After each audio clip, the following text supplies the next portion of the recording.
This is LBC from Global, leading Britain's conversation with Nick Abbott. Right, whatever.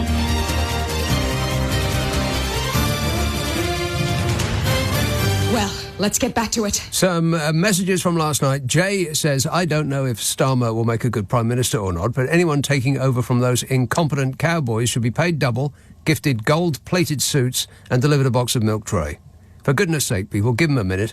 Have you forgotten the last 14 years? It's going to be difficult but not impossible to be much worse than them. Eh, Bodge? I can't comment on that. Can't comment on that. Blah, blah, blah, blah.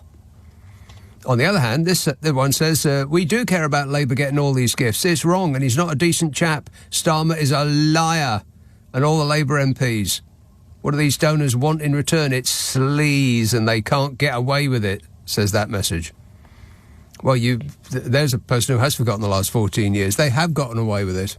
Isn't that right, Bodge? I can't comment on that. Can't comment on that either. Blah, blah, blah, blah, blah. It says, Nick, wasn't Nigel Farage's speech inspirational? Straight talking, sharp shooting from the hip. He's fast becoming the Taylor Swift of UK. The Taylor Swift of UK politics. I actually saw a Taylor Swift song the other day. And I liked it. What? Yeah. I didn't know if it was Taylor Swift or not. And basically, the video contained but everything that's going to make the purple-faced Fury Brigade blow a gasket. I mean, it was a compilation of everything they hate most of all, but not including vegan scones on the National Trust. Didn't include any of that. Other than that, it's like a hate list. She was ticking them off one by one. Made me laugh. Anyway, it says, Nick, wasn't Nigel Farage's speech inspirational? Straight talking, sharp shooting from the hip. He's fast becoming the Taylor Swift of UK politics. The MSM agenda-driven... Uh-oh. Oh, no. Anybody who says MSM, just smile politely and back slowly out of the room. Don't make any sudden moves. Just put a lot of distance between you and them. He says the MSM agenda-driven media are losing the race here. People are wising up. I'll sum that argument up for you. Which MSM are you talking about? Are you talking about The Guardian or The Sun? Or are they all the same to you? I'll assume that the answer is yes. Yes. Josh in Denmark says, Nick, can we have an update on your throat? Have you finally recovered? You know, it occurred to me last night as I was leaving the studio, I hadn't thought about my throat for the whole show. So I guess it's recovered. Thanks for asking. Reg says, I've just found my old pager, so I've done it. Okay, this is in bad taste. So prepare yourself. He says, I've just found my old pager, so I've donated it to Donald Trump. You never know. There's Reg. I'm not responsible for these texts. I'm just reading them. Will says, Elvis was just a pretender and Chuck Berry was the true king of rock and roll. Rock and roll! That is correct, yes. We were talking briefly about that yesterday. Elvis was just in the right place at the right time, had a great voice and all, and he had charisma, no doubt about it, but he wasn't no Chuck Berry, and he certainly wasn't no Little Richard. John in Deptford says, hey, Nick, does Keir actually need glasses, or has his team decided that it makes him look intellectual, as he didn't wear glasses a year ago? Didn't he? It does confer a certain air of intelligence, glasses, which is really weird, doesn't it? Or isn't it, rather? It is odd, that. People assume that as you wear glasses, that you are more intelligent. I think it's down to... The only thing I can think of is... it used to be thought that reading was bad for your eyes. So if somebody read a lot, then you might expect that they would need glasses because perhaps they'd been reading in the dark. You know, because we didn't used to have electricity, so people would read by candlelight, and they'd probably strain their eyes, thereby needing specs. It's the only thing I can think of. Because why would dodgy eyes confer intelligence? Wouldn't. But that's what we assume. Steve says, I live in Yamagata in Japan. Went up to the mountains and got chased by a swarm of killer bees. I managed to get into the car before they got me, but to my horror, they did everything they could to get in. They pelted and dive-bombed the windscreen. I couldn't believe it. One brain working together, kamikaze bees. Blimey. I'd say blast off and nuke the entire site from orbit. It's the only way to be sure. And on a more or less a related subject, this one says, a wasp sting is alkaline and can be neutralised by putting acid like lemon or vinegar on it. I know because it happened to me, they said. Well, I wouldn't take any advice from an anonymous person who's writing into a radio show. But, you know, if you don't have anything else to hand, then why not? How bad could it get? Joan in Putney says, can you imagine the uproar had the Chancellor waited until the budget to remove the winter fuel payment? It wouldn't have been long before it was due to be paid out. People had to be told early to give them a decent amount of warning. Hopefully there will be something in the budget to make it fairer on people who are just above the limits for pension credit. I'd be stunned if they didn't throw some sort of, not inducement exactly, that's not the right word, but something to salve the pain. I don't know if salve is the right word. I'm just like chucking out syllables now. And only about half of what I'm saying at the moment makes any sense. Correct. Yeah. I would be amazed if they didn't throw out a bit of good news. They didn't pull a rabbit out of a hat. Poor rabbit. This one says, ironic how I only see short-term memory loss. The Tories were allowed to wreck this nation for 14 years, yet Labour doesn't even get 14 months to try to unwreck the damage done. Funny how people throw the word democracy around when the majority voted Tory in, and worse. Worse? And they were ecstatic to be conned. I'm with you, they say. Regarding raising the pension to European standards, I wonder if it would irk the Brexiters that the EU pension is superior. It is really quite amazing. I have detailed files on that, and I'll just lay them on you now while I've got the time. Here is a list of countries in the European Union, well, mostly in Europe, but worldwide, whose state pension is higher than ours. You ready? The Slovak Republic, Poland, Hungary, Czech Republic, Lithuania, Latvia, Slovenia, Greece, Belgium, Austria, Estonia, Italy, Ireland, Portugal, Luxembourg, Finland, Spain, Iceland, Japan, France, Germany, Costa Rica, Turkey, Norway, Sweden, New Zealand, Denmark, Korea, and then us. This is that's income sources of older people in OECD countries. That was 2018. The last figures that I could get. And this is payout as a percentage of the average wage. It goes, Netherlands, 100.6%. This is government payout of pensions as a percentage of the average wage, which is why people are, full of HAPPY-ness in the Netherlands. Then Portugal, Italy, Austria, Spain, Denmark, France, Belgium, Finland, Czech Republic, Sweden, Canada, Germany, USA, Norway, Switzerland, New Zealand, Australia, Ireland, Chile, Japan, Poland, Mexico, and then us. 29%, all the way down to the bottom. And the OECD, the Organisation for Economic Cooperation and Development, average is 62%. 62% of the average wage is the average payout for a government pension. In this country, it's 29%. And that's the reason why people needed an extra payment, just so they didn't freeze to death in the winter. It's not the removal of the payment that we should be concentrating on. It's the dismal amount of money that we gift to those after the age of 65, or 67, or 73, or whatever it is now. This says, Nick, the big difference is the countries you've mentioned look after their elderly relatives. They don't rely on the state to support them.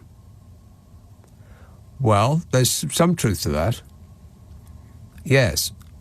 There's a lot of countries, like typically people think of southern European countries like Italy and Spain and that, and there will be a house which will have 3 generations of one family living there.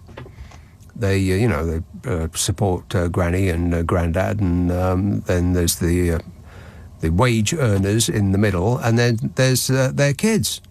As opposed to what we do in this country, which is metaphorically push our elderly on an ice floe out to sea. But It doesn't speak very well of us, does it? I mean, after the age of 73, it's... Bye-bye. Yeah, bye-bye. Thanks and all, but, you're clogging up the space. This says, ironic how I see short... no, I'm pretty sure I've read that one already. So they sent that one in twice. Yes. Highly suspicious. You're not a bot, are you? Affirmative. I see a lot of bots, by the way, on my social media feed. A lot of things that say outrageous things that you know are flat out not true, that are in support of a certain, right-wing nutcasery. And then you just hover over that account and they'll have 26 followers and they'll be following 27 people. Highly suspicious. There's loads of them, absolutely loads. You can't tell me that those are real people. They just aren't. But they look like real people. That's the problem with the internet. Everything that is fake looks exactly the same as anything that isn't fake. But just dig down just a little bit. Do your research. Frank in Darwin says, good evening, Nick. I barely need dental treatment and I was quoted £1,000. There's no way I can afford that amount of money. Thanks very much, Mr. Starmer, says Frank. £11,000. Blimey, what's wrong with your teeth? Are you getting a face transplant? Cole in Glasgow says, Rima, the thought of our PM orbiting maybe Ray? I don't know. Rima. I'll just take that word out entirely and carry on after it. The thought of our PM orbiting the political elite in a drab woolen suit would be an abomination. I want my MP in the bestest labels, says Cole. Yeah, well, he can afford the bestest labels. He can afford to dress himself for crying out loud. And on that subject, Jan in Camden says, Starmer is 60 years old. If he doesn't know how to dress himself now, he never will. Well, yeah. But, to be fair, I don't think he was putting on his top hat. I don't think he was tying up his white tie. And I don't think he was brushing off his tails. Lord Ali, he wasn't standing in the changing room saying, those shoes don't go with that belt. Well, I assume that wasn't the case. Nick Abbott on LBC. Call 0345 6060 973. Hello, boys. Yes, hello. Nigel Farage today claimed Reform UK had come of age, and from the pictures of those in attendance, it looked like it had come of about 130 years of age.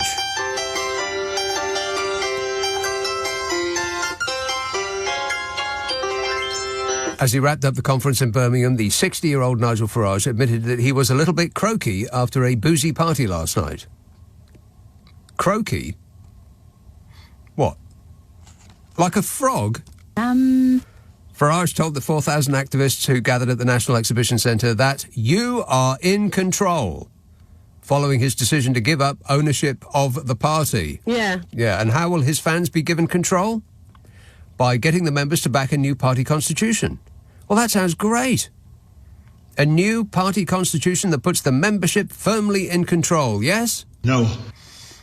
No. The 17-page document gives Nigel Farage, as party leader, key powers over the appointment of board members and key officials. It also sets out a high threshold needed for Farage to face a no-confidence motion should the party's MPs or members wish for him to be deposed. Giving back control. He's put the membership of Reform in control. Like he gave the UK back its control after we left the European Union on his say-so and gave up control to every trading bloc on earth we want to do a deal with. It's almost as though you can't believe a word he says. I'm a nutcase. The Mail reports that grassroots activists dismissed fears that the ex-UKIP leader, despite giving up ownership, was bolstering his tight grip on his new party. They dismissed what they had just heard with their own ears. Hearing aids in, people. The new constitution gives Nigel Farage, as party leader, key powers over the appointment of board members and key officials. It also sets out a high threshold needed for Farage to face a no-confidence motion should the party's MPs or members wish for him to be deposed. That's the opposite of giving up control. That's cementing in your position of control. Wake up, sheeple. It's later than you think. In his final address to Reform's conference, Mr. Farage hailed what he said was, quotes, the most joyous gathering of a political party I reckon has ever happened in this country in modern history. Yeah, because what does Lee Anderson, Anne Widdecombe and Nigel Farage conjure up in the mind? That's right, joy.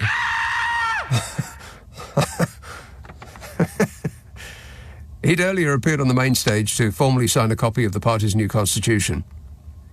Reform activists who have greeted Farage's arrival at the conference with chants of Nigel, Nigel, were loath to criticise the party's newly adapted rules. Mark Fox, who was Reform's general election candidate in Kingston and Surbiton, did not vote in favour of the constitution, but said this was only due to some little wrinkles in its wording.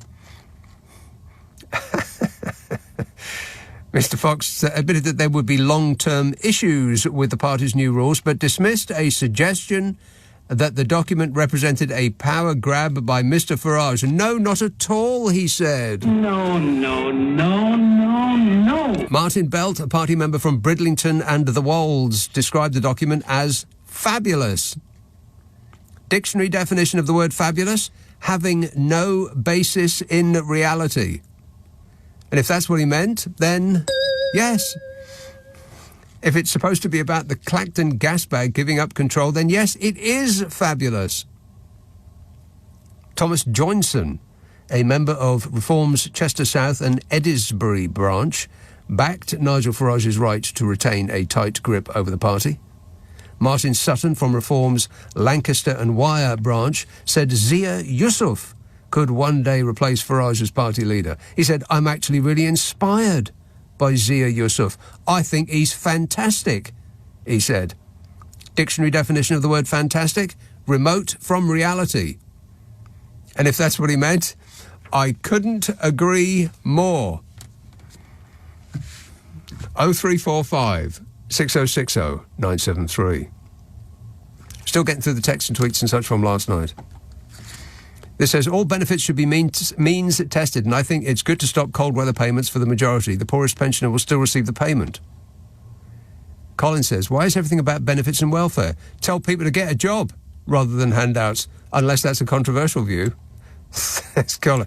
No, I don't think so. I don't think people will be upset about that. Pretty sure they won't. This text says, pensioners again. I am disabled and will lose the winter fuel allowance too. I am going hungry to pay my energy bills in the summer since they soared. Nothing is left on standby. I listen to the radio instead of watching TV. I'm doing everything I can to minimise usage, and over half of the bill is standing charges. The standing charges alone are more than I paid before the Ukraine war in the winter. Yeah, in the sixth richest country in the world. Absolutely no point in being in the sixth richest country in the world if all of the money is somewhere else.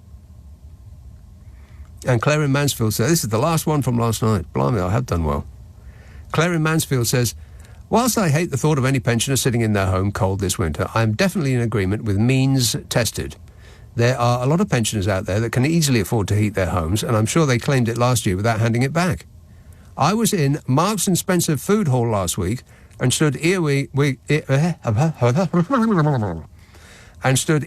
three elderly people complaining about how they weren't going to be able to have the fire on this winter, yet they all had baskets and a trolley full of M&S shopping. It's not just heating allowance, it's M&S heating allowance. They go shopping in M&S. What, not just for treats, the whole thing. Blimey. And today already, oh God, pages and pages and pages. How is that possible? I'll get to that in a minute. Or maybe I should get to it now, because it's like bailing out a boat. It doesn't matter how fast I bail it out, still more water keeps pouring in. How do they get my number? Ahmed in Leicester says, did you see how windy it was today due to the storm? No, not up my way it wasn't. I feel we need a listen. Not a listen, no. He says, I think we need a lesson on how to prepare on high winds from your guy who claims to be an expert. I know a lot about wind. He knows a lot about wind. I know a lot about wind. That's coming mostly from eating his meals out of a bucket. Sam says, Liam Gallagher has just played Wembley before the boxing. God awful, says Sam. Did he? He didn't, did he? Are you sure?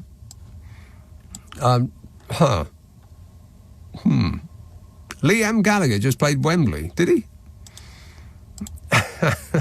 I believe the awful part, but not the he played Wembley part. I'll leave it up to you to confirm or deny.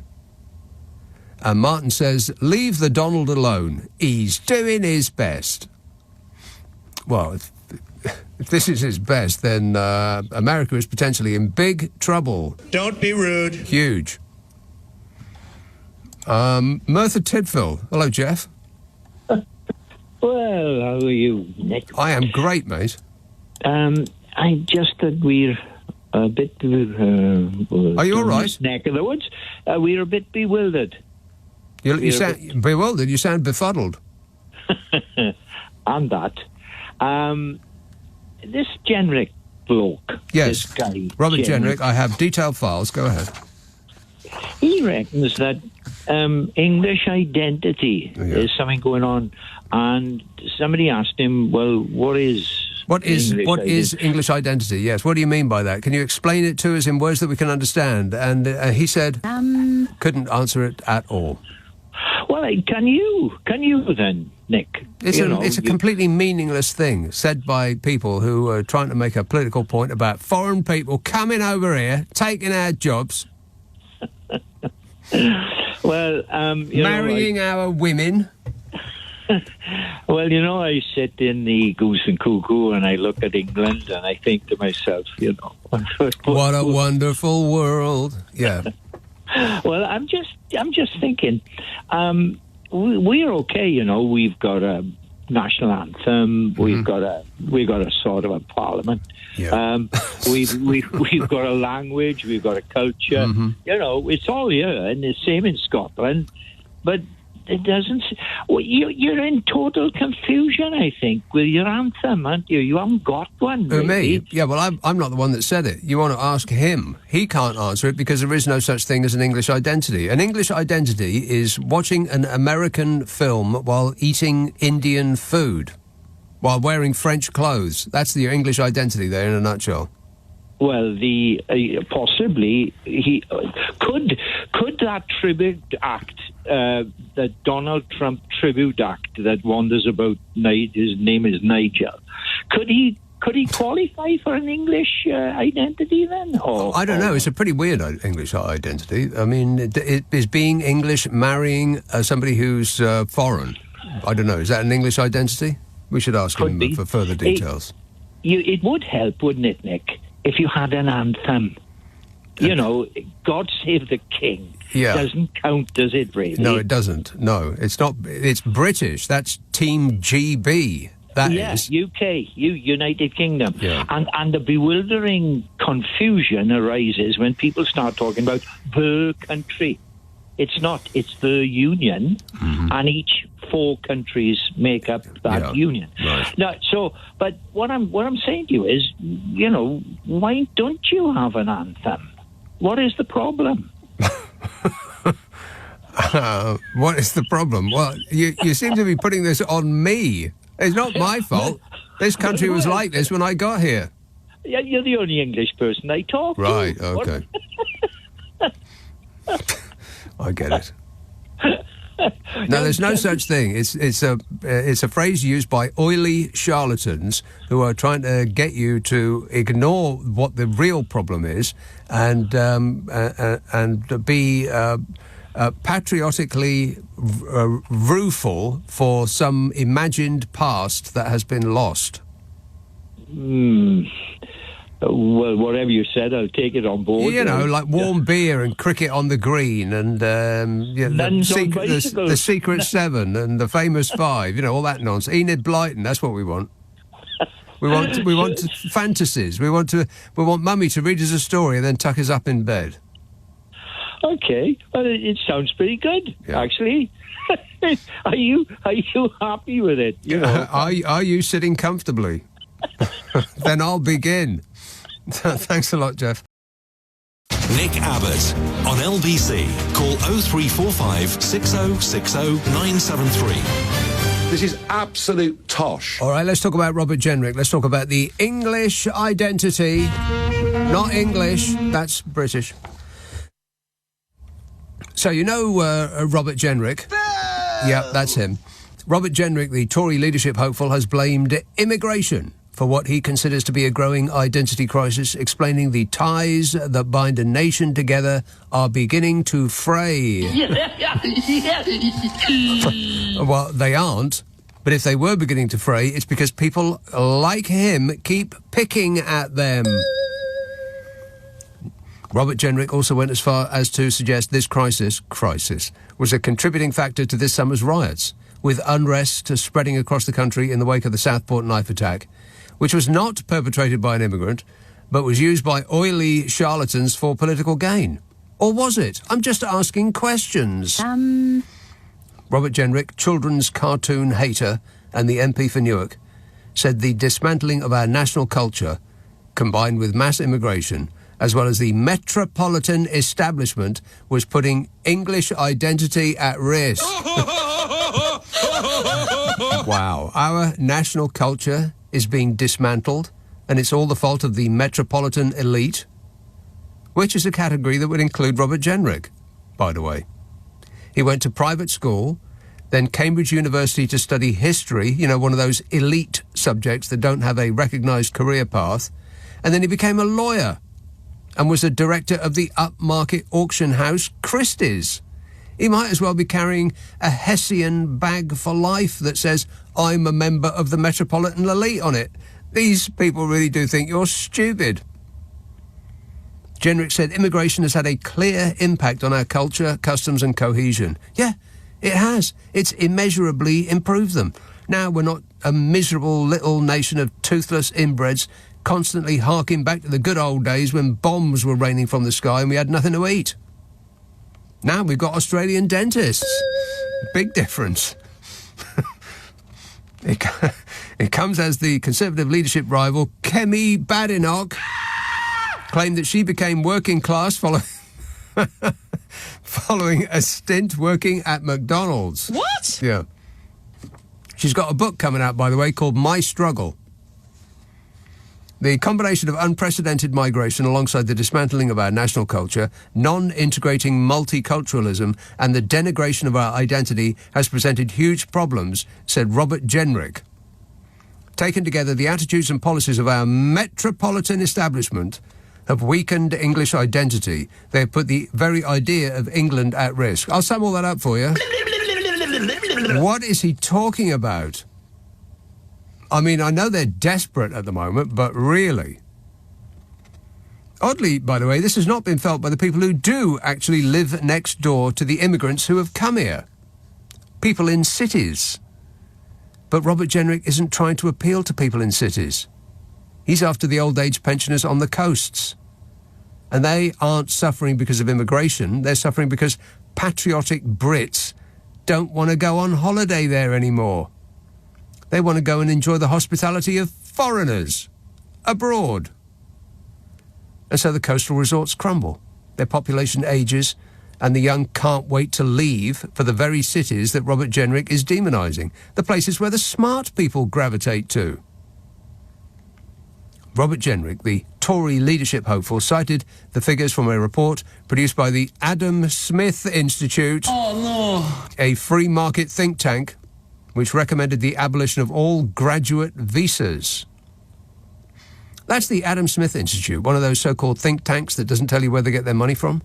They just want you to trust that they have your interests at heart. Are they funded by the tobacco lobby, big oil, the coal industry, weapons manufacturers, climate change deniers? We just don't know.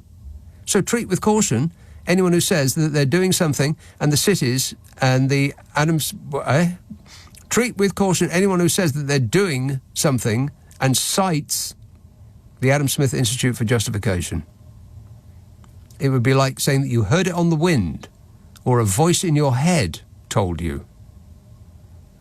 They suggested that net migration should be capped in the tens of thousands, which was a pledge made by Mr. Jenrick, alongside fellow leadership hopeful Tom Tugendhat, and David Cameron of old, and Boris Johnson said that, and Liz Truss said it, and Rishi Sunak said it. If only they'd had any power as Prime Minister at the time that they said it, they might have been able to do something about it. If it wasn't for those pesky metropolitan elites. 0345 6060 973. Gloucester. Hello, Brian. Yeah, hello. Yes, Brian. Nick, very nice to speak to you. Nick, you know, we have St. Patrick's Day. It's celebrated all over the world. I've been in Dubai when it's celebrated. Do you actually have an issue if we had a similar celebration for England?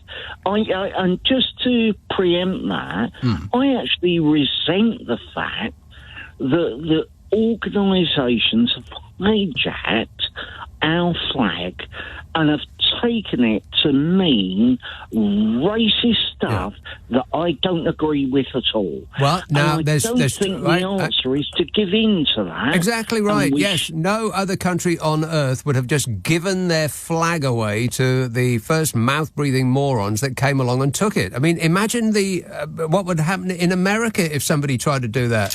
They'd be met with a stern response, but we just shrugged our shoulders and said, "Oh, well, it's theirs now." Yeah, and what? Oh, sorry. Yeah, I'm almost apoplectic. Yes, you're very, very angry.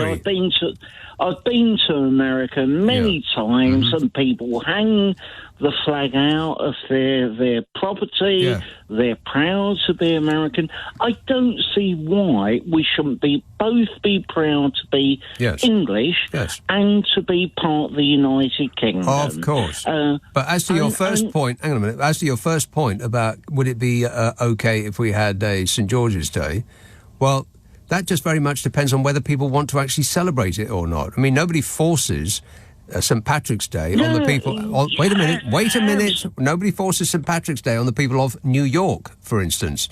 Nobody forces the Chicagoans to colour their river green for St. Paddy's Day. They just like doing it. You're spot on, absolutely. Correct, Amundo. Yeah, I was correct once in 1985 as well. That's twice now. I'm sorry, I stopped listening. What? I was doing something else. I don't mean that to be insulting. I just had to take care of something else just for a moment there, and I stopped listening. I was saying I was also correct once in 1985. Oh, wow. So that's twice I've been correct. Well, now, call it two in a row. Brilliant. Yeah. Brilliant. Very well done. Yeah, I just totally agree with you. Look, I agree with you. It's not false, but I think that we feel constrained, let's say, about celebrating St. George's Day. I'm not sure that's right. I just don't think that people care that much. I mean, why has St. Paddy's Day become such a thing? It's weird, isn't it? Drink, well... Yeah, but you can drink in a celebration of anything at all. Yes, you could. So what we need to do is just get people to realise that they can drink an awful lot on St. George's Day, and then it'll be a big thing. Yeah, and they can get away with pretty much anything they like when they're doing it. Booze. Yeah, good idea. What should we wear while we're doing it? Because, they've got green. What colour should we adopt? Because red, white and blue, I mean, that's really asking a lot from people's wardrobes. I think red and white for England. Red and white. Because, just red and white for England, that's enough. And when we watch the football team, internationally, it is red and white, but people do tend to mix up the Union flag with the St. George's flag, and obviously they're different, but I would really like to retain our ownership of this country, right? Where we have multicultural people and so on, from the people who are so right. So what day should we celebrate St. George's Day on? 23rd of April. Right. Okay. It's a date. So I'll see you down the front. Thanks a lot, Brian. 0345 6060 973. Christine says, another word about last night's pension... Oh, God, here we go again. Pension discussions. I'm 65 years old, and I worked in France for 11 years, and I get €550 a month for that. And for the 45 years in the UK, I get just under €1,000. So much for the UK pension money. I now live in Germany, but it's tough, says Christine. Blimey, she's 65, she worked in France for 11 years, gets €550 a month. She worked for 45 years in the UK and gets just under double that. That's terrible, isn't it? And what's extraordinary is that old people keep voting for the same party over and over and over again. That keeps doing this to them 14 years in a row. Oh, this time it will be different. It never is. Viv texts, hi Nick, Keir Starmer is doing the job of two men, Laurel and Hardy.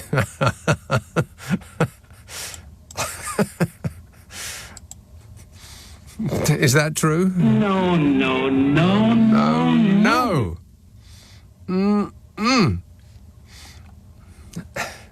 Martin in Fareham says, totally agree with you that no pensioner should need a top-up to pay their heating bills, and admittedly the communication about the means testing of the pensioners' winter fuel allowance was clumsy at best. However, means testing costs money, so using the pensions credit might just be a cost-effective way of testing. Right. Something that's already in place, yes. They had to announce it early as the payments go out in October before the budget. Right. Let's wait until we get the full picture after the budget before we start making up our minds. Correct. Yes. Thank you, Martin in Fareham. Let's just give them a moment, for crying out loud. I mean, the right-wing press are doing their very best to try to make us forget about the last 14 years. Yeah. Wait a minute. You know, there was this one. Absolutely. And this one. This government. Yeah, that government. And then there was this one. The great big greedy nincompoop. The great big greedy nincompoop. Don't let it slip your minds. The reason that we're in this mess is because of that lot, not Skier. Not yet, anyway. This text says, Starmer looks like Clark Kent in his new specs. Can he really be Super Starmer? Well, that's a headline waiting to be written, isn't it? And very much depends on what's going to come out of the budget. They may call him Super Starmer. But I very much doubt it. Nick Abbott on LBC. Call 0345 6060 973. Yes, hello. I've been waiting for you. Hello. I've mostly been waiting for Margaret in Durham. Hello, Margaret. Hi, Margaret in Durham's here. Yes, Margaret in Durham. Nick. Here I am. There you are. Just a hop and a skip from my house. I could be on Holy Island, out in the sea. It's a beautiful little island. The birthplace of St. Columba and Bede and all those. It's a lovely island. Are you talking about Lindisfarne?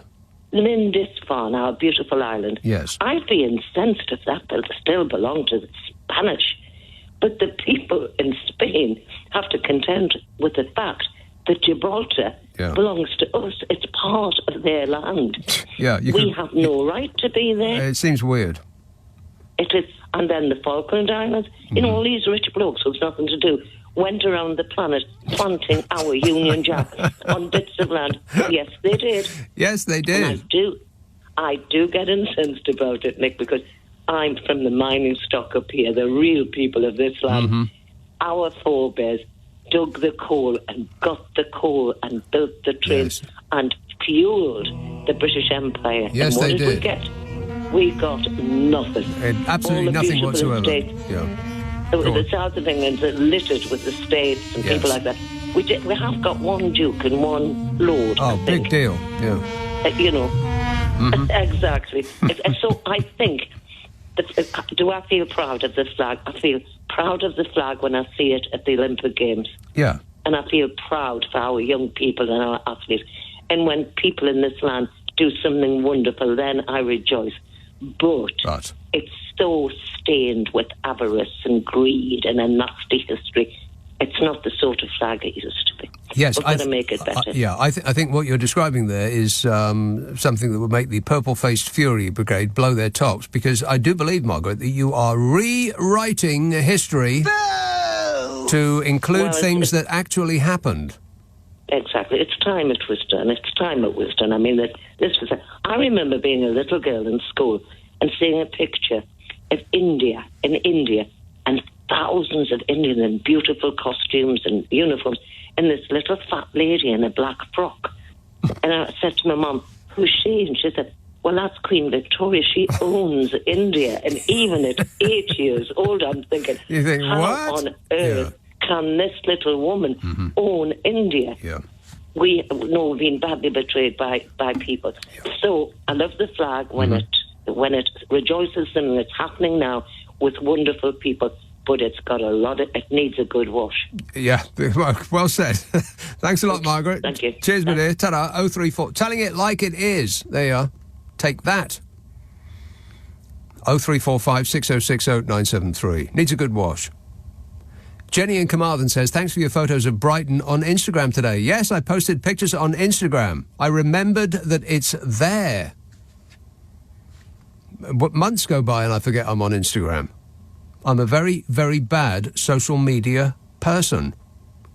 But yeah, I was in Brighton last week, and the pictures don't quite convey how extraordinary it was, because there was a big, they called it the blood red moon or something like that, because it hangs low on the horizon, and at that particular time of year, the sun's rays go through our atmosphere, thereby turning the moon sort of pinky. And it really was. And it was huge. I think it was at its perigee, which means it's at its closest in the elliptical orbit around this planet. Educational show, this, no? No.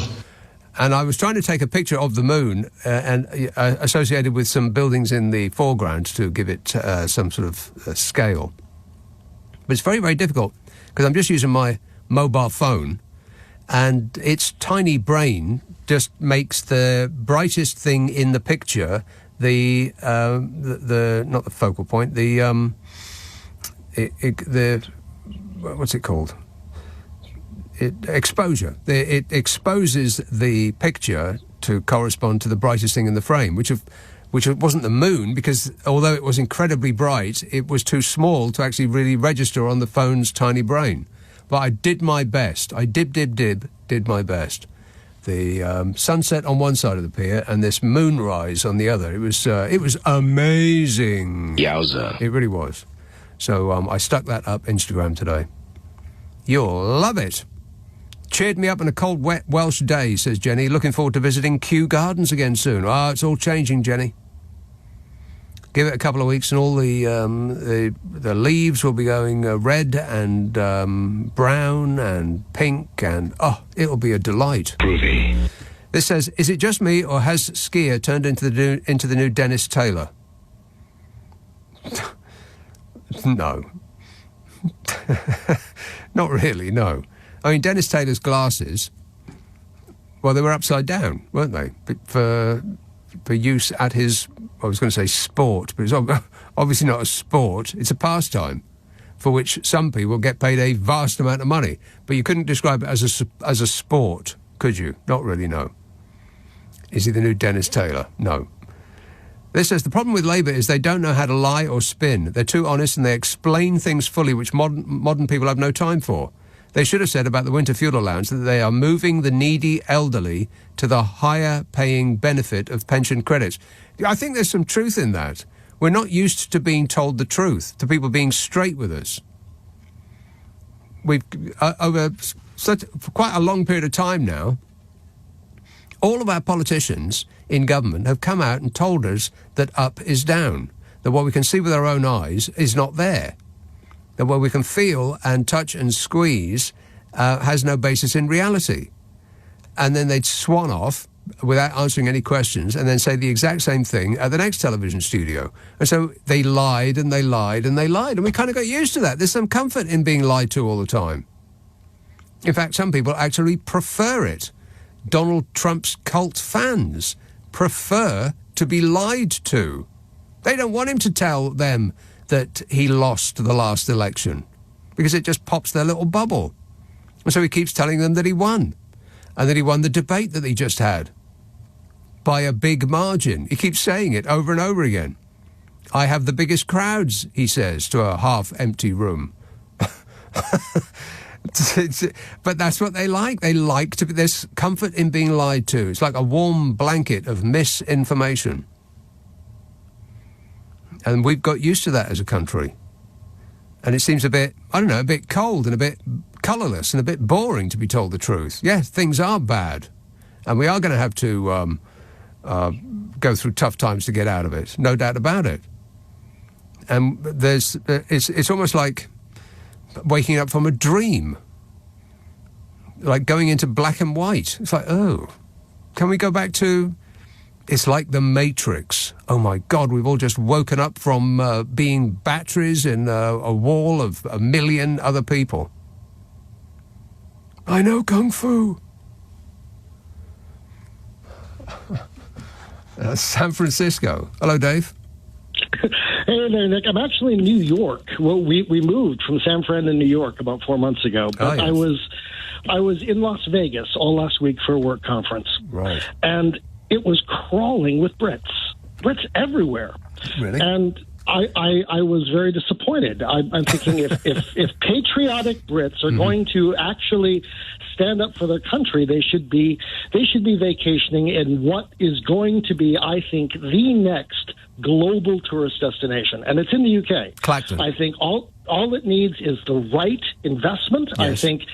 I think if Donald Trump loses the election, he should invest in a cryptocurrency in this next global hotspot. And, of course, I am talking about Slough. Slough? Well, I did not see that coming. Slough? The greater Slough Metroplex has the potential the world is looking for, Nick. It really does. I think a cryptocurrency in Slough would make Monte Carlo look like Fresno, California. Dave, I'm writing you a check for £100,000 right now, and I'll send you the rest as soon as I get my hands on it. You and I should get in on the front end of this and get Carol, because she lives in the south of France. She's rich. Get her into this. And Mark's got nothing to do. He could run the casino. I'm telling you, this could work, buddy. Well, it sounds. I'm totally convinced, and it sounds like by this time next year we'll be millionaires, Dave. Billionaires with a B. Billionaires. Great show. That's right. Good to talk to you. All right. Thanks a lot, Dave. Cheers, mate. That's a good business idea. As soon as anybody says that they have that they want to get you in on the ground in a new cryptocurrency, then just say yes. Just say yes, please. How much would you like? That's a good idea. This is financial advice on the Nick Abbot Show. Always get your own financial advice. The advice provided on this show is not to be trusted. Sarah says, Nick, really interesting. Please quote your sources. Great stuff. Can you be more specific, Sarah? I must have said about 1,000 different things on this show so far. Which source precisely are you talking about? Give us a subject, please. This one. After all the years in the EU, I was hoping we would have parity in all areas. Single currency, full freedom of movement without passport for travel in the EU, a single market that was really single, that really was single and offered the same prices throughout for goods and cars, etc. If we rejoined, would we be allowed to have these things? If not, why bother rejoining? What, if you can't get everything, then forget it? It's all or nothing with that anonymous texter. Anne says, we are the state. We pay for it, and it's paying benefits to corporations, tax breaks to offshore corporations. Yeah, that's true. That is correct. We call it inward investment, but it's actually foreign corporations buying up whatever is left that you once thought was British. Because we've got a big for sale sign on this country because of certain individuals. Absolutely. Yeah, mentioning no names. Yeah. Where We've driven this country headfirst into the dirt, and it's all our fault, of course, which is always the case. No matter what is ailing the country, it's not their fault. It's our fault for giving them the power to do it to us. And they do it to us over and over and over again. And we say, thank you, sir, may we have another. 0345 6060 973. Text 84850. Email nicka@lbc.co.uk. And if you're on WhatsApp, it's the same number as the phone, 0345 6060 973. Friday, Saturday, Sunday night at 10. Nick Abbot, LBC.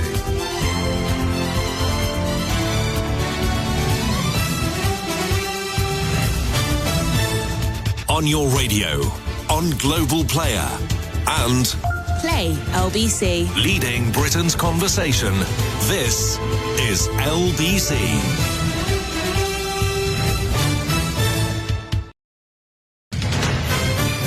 This is LBC from Global, leading Britain's conversation with Nick Abbot. Oh, hello.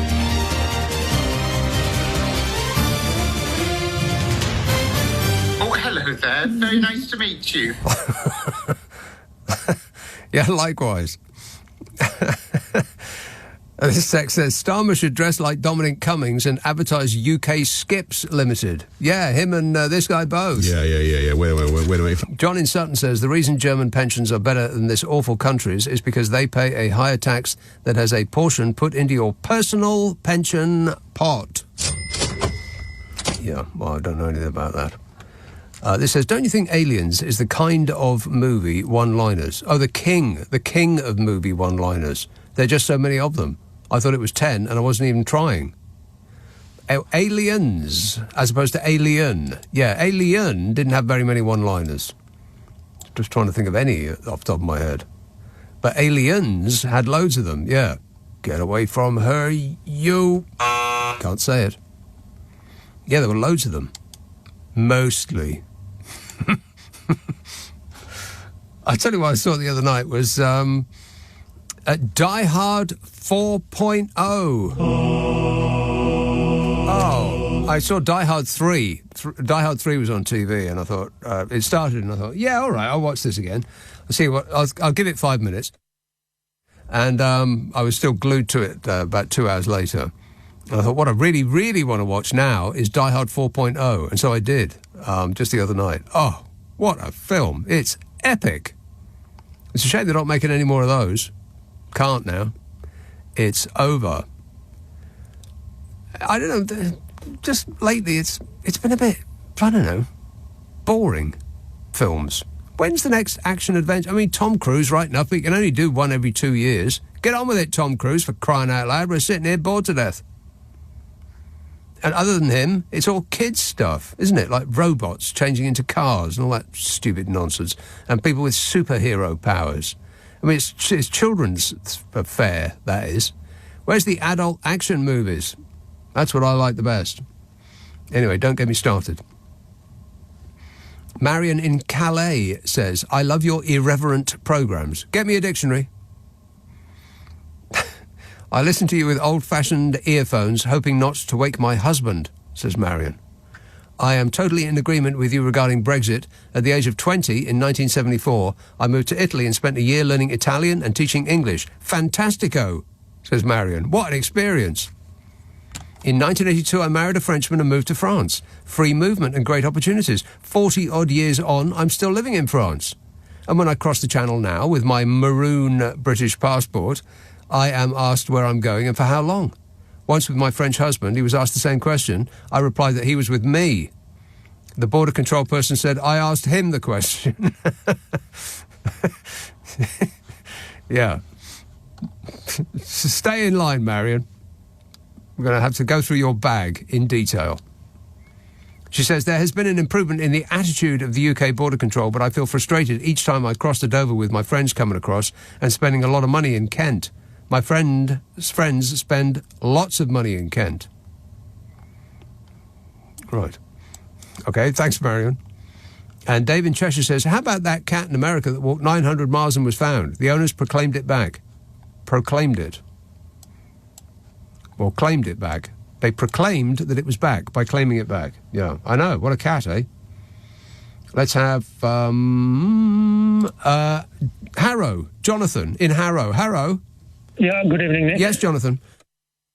I've just come through the Croydon, well, I say just, about an hour ago, and I really don't want to bring the mood down. Oh. But there are now, like in Kolkata in West Bengal, there are now literally people sat by the traffic light doing the begging. Doing the begging in Croydon, yeah. How did you, by what manner of transport did you go through Croydon? I'm struggling financially, so it's no longer a hackney carriage. It is a Uber, if I don't want to say the brand. Right, yeah. Without mentioning any brand names, Uber, you say. Right. I hope that you wound your windows up as you were going through Croydon. I was going in and out of the shops because I was waiting for the Uber, and there was a shop that sold sort of lots of multicultural, successful vegetables. And multicultural vegetables, yes. Yeah, it is a paradise now, London. And no, listen, and then we need to buy some noise-cancelling headphones because these Uber drivers, they can't take the hint. They won't shut up. Sure. The thing with, I think the greatest invention in the history of mankind is that button in a black cab that stops your driver from either hearing you or speaking to you.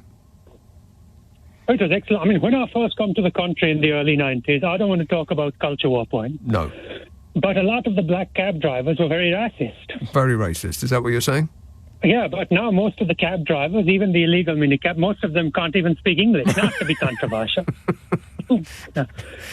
But the point is, the cab driver then said to me, he said, "Oh, bless them, bless their hearts." And I was really trying to indicate, I had a book out and things. I bought a newspaper, but it was all about the Alpha, so I don't want to talk about that. Right. I had a newspaper and some books, and then he said, "Oh, bless their hearts." And I just went, and he went, "Well, they're homeless, you see." And I thought, "Oh, God, he's going to engage in conversation with me."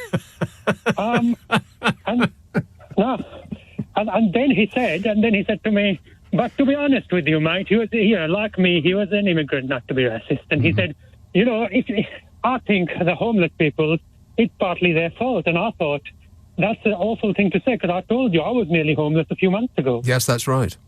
But now, today I went to a Michelin star restaurant. Really? What, inside or just to it? No, I went inside, and next to me, and this is not in a controversial way, there was an old white chap with his Chinese wife. Right. And he was talking about how Hong Kong was better under the British Empire. Yeah. And again, have you watched The Bold and Bankrupt on YouTube? Have I watched what? There's a YouTuber, a little bit creepy, called The Bold and Bankrupt. The Bold and Bankrupt? No, that's a new one to me. He's a very tall English chap from the Brighton. He's not a gay, actually. Right. But he's bald. He's bald, and he goes backpacking with a chap called Backpacker Ben. Okay. And they were in India. They did a 45-minute trip, and they were just being very snide towards India. And then they went to my home city of Kolkata, and they took a handful rickshaw, and they were sniggering and going, "Oh, it's like when we used to rule it." And then I thought, hopefully, some of my Indian compatriots would smack them. But one of them actually just touched their feet because they're so happy to see white men. Their feet? Yeah, it's true. Can I make a couple of quick political points? Oh, no. Yes, go on then. Because, look, I used to live near underneath, when I did well financially, up-and-coming European financial people during the Brexit vote. Yes. And I never think I told you this, but they had actually, in 2016, they bought a bottle of champagne the night before, and which they were going to pop open when we chose to stay in. Ah. And then in the morning, after I voted Brexit and told none of them, there was just a forlorn champagne bottle on the shared living room table. But, it's like I voted Conservative twice. Oh. I made up for penance by voting for the Keir Starmer. And I know, without wishing to name your co-presenters by name, but you and James O'Brien, you have become like the propaganda wing of Keir Starmer. Yeah, the Keir Starmer propaganda wing, yeah. It's like, the North Korea, he has those elderly Korean women are they called muumuus or kaftans? Muumuus or a kaftan? I don't know what the difference between a muumuu and a kaftan is, but either one would look great on me. Go on. So big billowy dresses. So I feel like you and James O'Brien have become like those women, because when James O'Brien is not picking a fight with Nigel Farage or putting me in idiot corner, I mean, that was quite a segue, huh? Yes, I know. I played it yesterday. Yeah. It was quite good. I couldn't listen to you yesterday. I was chasing up some. I was trying to get some more credit. But I was trying to call some people. But no, listen, very lastly, I'm sorry, because this country has now been drained financially. Has it? We have James O'Brien would say, we have been persuaded to vote against our best interest. Yes. And if you go to St. James's Park, there's so many police cars there. The rich people now, they're all snobby and they're all militant feminists, but we can't talk about it. Can't talk about that, no. They all look so beautiful, wearing little trousers and handbags, and the women's are quite pretty as well. I know you don't like this kind of material. But, because, just to end, can I just say, because there are a lot of real problems that are happening now in this country. The racists are rioting and most of the young people are gay, but that's okay. I'm not gay. All right, okay. That took a turn at the end there that I wasn't expecting. But mostly okay. Leading Britain's conversation. Nick Abbot. Alexa, send a comment to LBC. Now, wait a minute. I don't like that kind of talk. Now, just stop it. It upsets me. 0345 6060 973. Malcolm in Bodmin says, typical Labour leadership, refusing to support our great patriotic charities like Oxfam, Heart Foundation and Bernardo's, who have perfectly up-to-date, nearly new clothing collections, saving the country tens of thousands of pounds. What a poor example to give to the nation. Election now to vote them out, says Malcolm. He's very, very angry. And Caroline says, off topic, but did you hear about the second mini-moon that is currently orbiting the Earth? Yes, I did. Yeah, we're going to have a second mini-moon for a brief period only. You won't be able to see it with the naked eye, but trust me and Caroline, it'll be there. It's coming very, very near. But don't worry, the government says there's nothing to worry about. 0345 6060 973. Hemant, Leicester. Oh, hello. Oh, hello. How are you, Nick? I am great, mate. Nick, I've got the courage to speak to you again. Yes. So don't destroy me like your friend O'Brien. Anyway, I was listening and watching the boxing. Oh, yeah. And before that, they had the Oasis. Mm-hmm. That, your favourite guy, I forgot his name, Liam Gallagher. That's the one. Yeah. All the people who bought the tickets, if they got to go and listen to that headache, or what do you call it? There's a stronger words I can... It was terrible. I couldn't even hear what he was saying. Yeah, That's trash. It's rubbish. You're not the only one. I have detailed files. How was the boxing, by the way? He lost. He lost. Right. Joshua, he was... Two big guys hit each other in the face, and then it was over. Yeah. Why? I thought you don't like boxing. Not really, no. No. So, anyway, you've been really nice today. Oh, yeah, I've got a bit of a complaint. Mm-hmm. Your helpful assistant, tell him not to yell at me. Right. Okay, don't yell at him. Okay, because it was very rude. He told me to switch off the phone. Right. Said, switch off the phone, for crying out loud, Hemant. And I said... Yeah. Mm-hmm. I'm listening to Nick. He goes, switch your phone. Oh, right. Yeah, so... Okay, message coming in from next door. You've obviously started a fight now. I told him to switch off the radio. There you are, you see. Very good. Yeah. And you said my name correctly. Well done. Hemant. And you get points for that. I get, points make prizes. Thanks a lot, Hemant. What do I get? A set of steak knives, cuddly toy, that sort of thing? Boxing fans joked about putting their Oasis tickets up for sale after being unimpressed by Liam Gallagher's performance at Wembley Stadium this evening. Gallagher took to the stage at the home of British football in London shortly before Anthony Joshua's heavyweight title fight against Daniel Dubois, and performed 3 Oasis hits in Rock and Roll, Supersonic and Cigarettes and Alcohol. There were 96,000 appalled people inside Wembley who watched Gallagher in action, the biggest ever attendance at a boxing event in the UK. But some fans were left unenthused by how Gallagher sounded. Well, what are you expecting? It's him. Plenty of people on social media made it clear that they were glad to have missed out on tickets for the Oasis tour, which begins next year.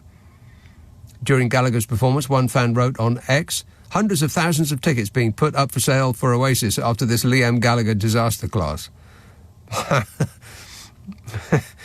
ESPN commentator Rob Palmer said, good job Liam Gallagher sold those tickets early doors. Another fan wrote, I'd be worried if I'd paid hundreds for Oasis tickets. He was as bad as he was at Reading. Another Oasis fan claimed that Gallagher was simply sounded even worse over the years. Hundreds of thousands of Oasis fans now looking for refunds. Honestly, Liam is a busted flush. He was awful in 2018 where I saw him. He seems to have got significantly worse. Another fan said, thanks to Ticketmaster's dynamic pricing, everyone who bought Oasis tickets are getting an 80% refund after that dreadful Liam Gallagher performance. Oasis received major backlash from fans after they waited hours to secure tickets, only to see the advertised price raised from £148.50 to £355.20. What? For tickets to see that. Are you beginning to feel like you've been had yet? Yes. Yes. You've fallen for a PR and hype tsunami. You just got carried along on it, didn't you? I told you. They're a terrible live band. Awful. I saw them at their peak, and they were the worst live band I've ever seen in my life. Boring. And some people are paying the best part of £1,000 for 2 tickets. Well, it would be more than that. You add in the travel and the hotel and the booze and, all the rest of it. Headache pills, cost a fortune. But you just couldn't help yourself, could you? You got caught up in the madness, in the fear of missing out. Well, now you're not going to miss out. Now you're going to have to stand there and take it.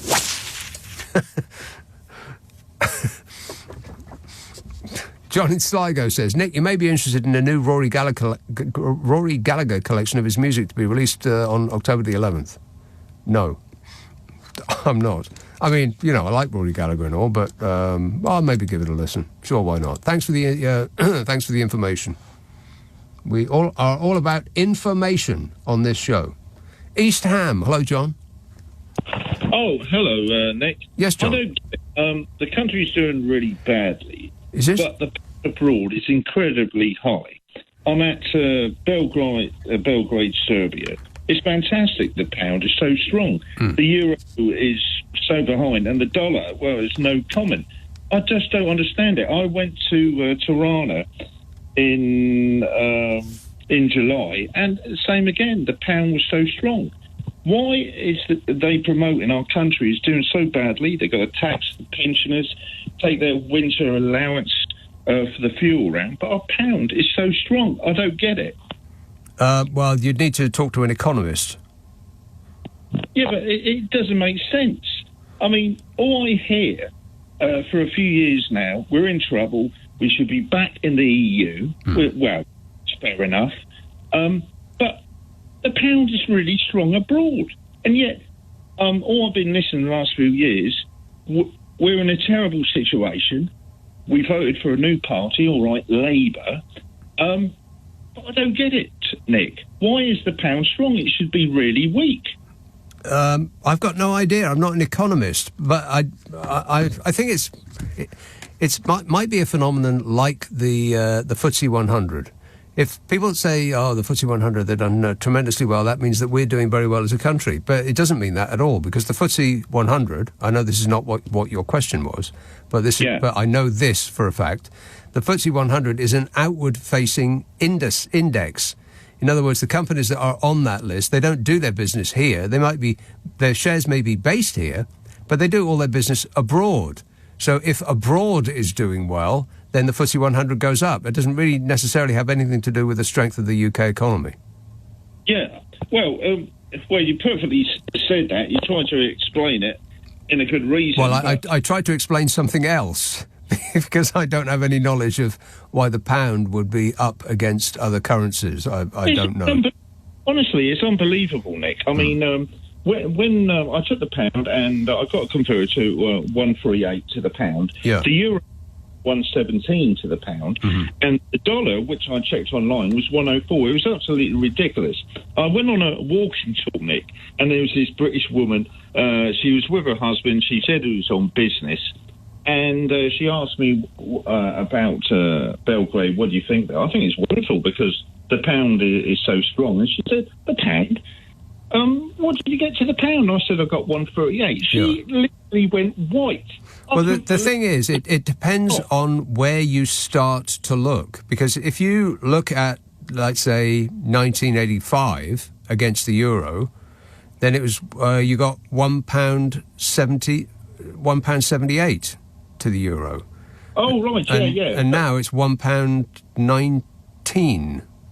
Yes, yeah. Well, that's correct. You're absolutely correct. I mean, it's absolutely gone down. But in this present situation, how they promote GB in the media and everywhere, it's like our currency should be really low. I mean, the dollar, which I was really surprised with, I mean, it was virtually level. I mean, but again, it depends on when you start to look. Because if you started in 2015, for instance, then the pound has gone down about 10% against the euro. Oh, right, yeah. Oh, I totally agree. But if you start yesterday, then it looks like we're doing great. Well, yeah. At this present time, this is what I'm trying to say. At our present time, they keep promoting all fear and doom, and if you go abroad, the pound can't really be that strong. It can't be beating the euro. It can't be beating the US dollar, but it's beating it by miles. Well, but you don't mean beating it. You mean in relation to where it was the last time you looked. Because again, if you look at the pound against the dollar, then in 2007 you used to get $2 to the pound. Now you get $1.27. Oh yeah, well yeah, I can quite understand that, but that's like going back in the past. Well, yeah, but that's exactly what I'm saying. It depends when you look, or you could start in 2022.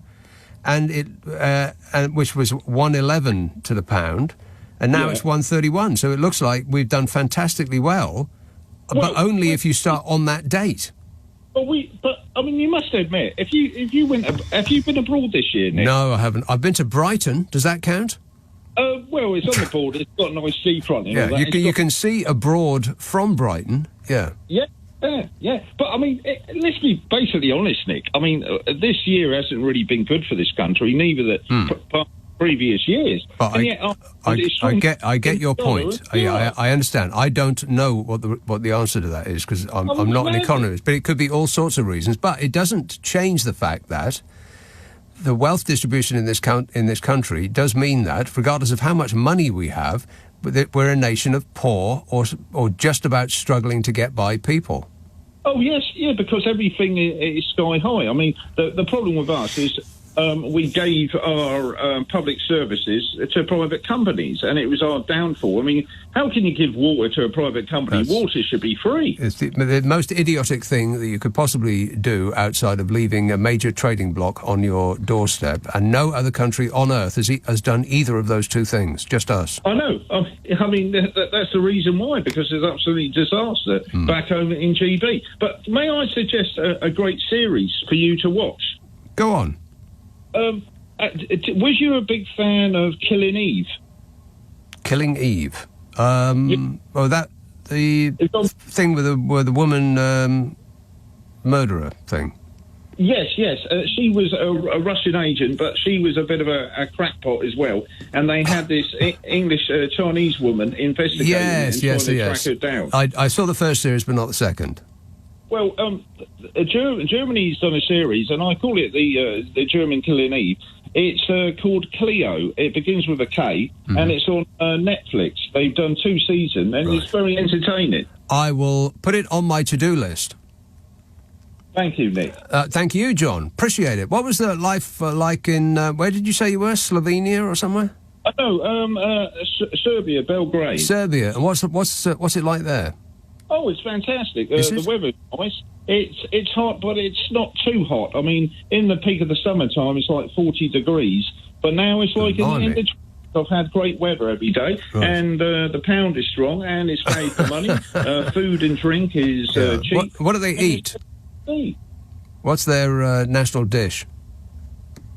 The national dish, well, they're meat eaters, so just add the potato, vegetables. Anything that used to breathe. All right. Good work. Thanks a lot, John. I'll have an economic report on your desk first thing in the morning. Appreciate it. Adrian in Chesterfield says, the irony of it. Bots ask us humans if we can prove we're not bots. You couldn't make it up, could you? Affirmative. No, that's right. I've shared this with you before. I couldn't believe it when I found this out. But I'll say it one more time. I am repeating myself, so prepare. Warning, warning. Those things that ask you whether you're a robot or not, they're not actually testing your ability to identify a bicycle in these photographs. That's not the game. And neither are they asking you to, if you have the ability to tick a box. That's not it either. What they're doing is tracking the mouse movements across the screen, because human beings move a mouse differently to robots. Robots would go straight to what they're supposed to do, whereas a human being takes a meandering path across the screen to what they're supposed to do. That's what it's checking for. It's seeing what you're doing with your mouse. Exactly. And how are they getting away with that? Because you agreed to it in the terms and conditions. You didn't read them, did you? No, neither did I. 0345 6060 973. Text 84850. And that's by the way, because they've replaced those irritating boxes that say, can you see a car in any of these 9 pictures? They've replaced that with just, are you a robot? Tick this box. And I thought, well, how's it going to tell if I'm a robot if all I'm required to do is tick the box? No, it's not what it's testing. It's seeing how the mouse gets to the box. Nick Abbott on LBC. Call 0345 6060 973. How may I help you? How may I help you? 0345 6060 973. Tessa says, I never thought I would agree with Nigel Farage on any subject whatsoever, and yet he is quite correct that immigrants to our country do irreparable harm. Just look at former Neighbours actor Holly Vance's £100,000 donation to the Reform Party. Ravi texts, good evening, Nick. Entertaining as always. As many others do, I work in an office. I pay for smart suits, shirts, ties, shoes, dry cleaning, cost for travel to work, 2 taxis, train fares, breakfast and lunch. This takes a big chunk off my monthly after-tax pay. We're unable to offset these significant costs. Why are well-paid government officials getting these paid for us, but getting paid for by us taxpayers? Excellent question, Ravi. It's an absolute blooming outrage. They live an entirely different life. I mean, they get paid better than almost everybody else, but their outgoings are much, much smaller as well. So they might as well get paid 4 times as much. Yeah, they don't pay for their taxes or their train fares. Their breakfast, lunch and dinner is vastly subsidised to an extent that you wouldn't believe. It's like going back to the 1970s. And they probably put the dry cleaning and and somebody else pays for their smart suits, shirts, ties and shoes. And they claim everything back. And we can claim nothing back. And it's about to get worse. Yeah, it does seem extraordinary, doesn't it? It does seem unfair. I'll sum that up for you in one syllable. 0345 6060 973. Here is Chingford. Hello, Tony. Hello, mate. Tony. Yeah, just to clear up your last phone call, the pound is strong at the moment because the Fed dropped the American interest rates by 0.5%, and we didn't, which is driving Donald Trump absolutely crazy at the moment because he can't complain about high interest rates. Because he thinks that I forgot her name. Hillary.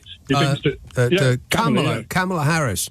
Yeah, I think that he thinks he's been on his speeches, and he's added the Fed is now working for Kamala Harris. Oh God. The guy's crazy. It makes me laugh.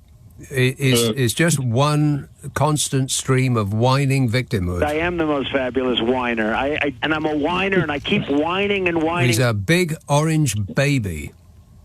Oh yeah, I mean, I keep getting them on YouTube because I watch one, and now every time I put YouTube on, I go. Yeah, well, that'll teach you. Don't click on it, and they won't send it to you. Yeah. All right. Thanks a lot, Tony. I mean, people are complaining about, certain social media sites that are just a cesspit of paranoid conspiracy theory nonsense and violence and so on. And all I get on my version of that social media site is pussycats and puppy dog videos. Because I just click on them all the time. Although just today there was some videos of some really nasty unpleasantness, and I didn't have them on my screen long enough for me to actually see something that I couldn't unsee later. But I know that if I clicked on them, that's all I would get from now on. So that's the key, kids. Don't click on it. Anne of Kingston says, "Dear Nick, nothing to do with politics. I've just twigged the origin of your no, no, no, no, no quote." From Oliver Hardy, yes? No, no, no, no, no. East Yorkshire. Hello, Mike. Hi, Nick. Yeah. Recommendations first. Just a quickie on this one. There's a 1 hour series called Trump Heist. And you know when they held the election and Trump lost, and then we got round to January the 6th, we in this country, we got snippets. We got Trump doing daft speeches and Giuliani doing daft speeches. Yes. And then we got, and that cock's thrown it out and this has happened and that happened.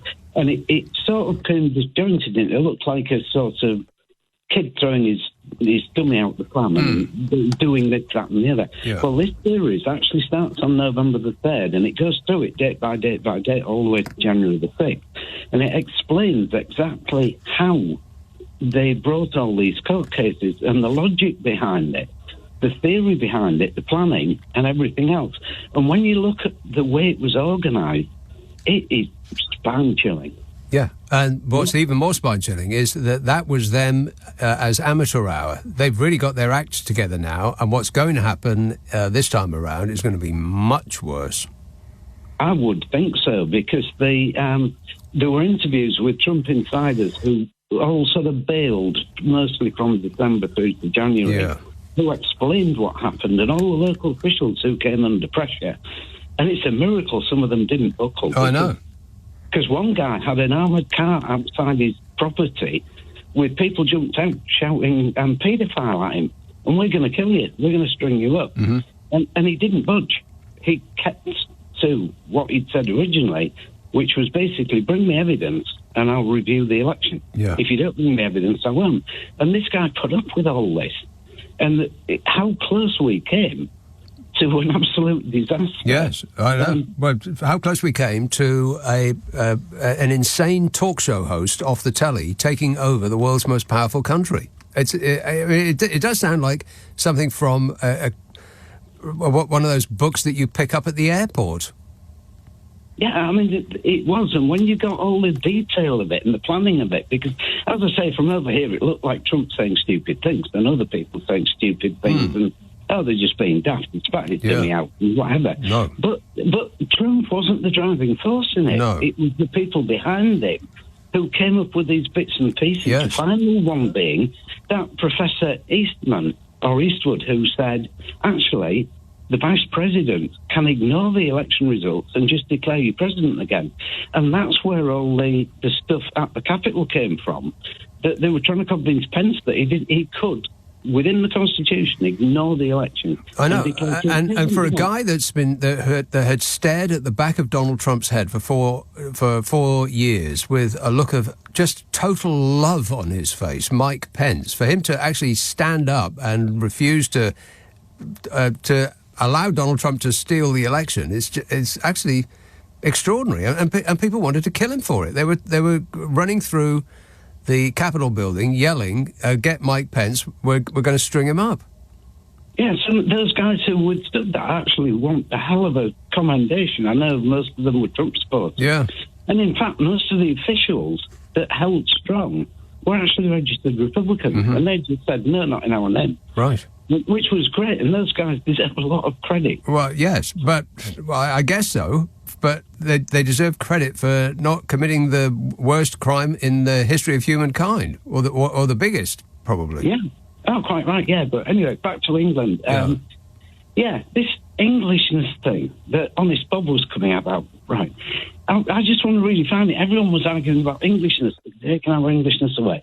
Well, Englishness doesn't exist. If you went back far enough on these islands, you would have been a Druid. And that would have been normal. Yes. And then the Romans came and normal changed a bit. And then Christianity came and normal changed. And the Vikings came and normal changed. Right. 1066. And it changed. And then we got really good at building battleships and we took over the world and normal changed.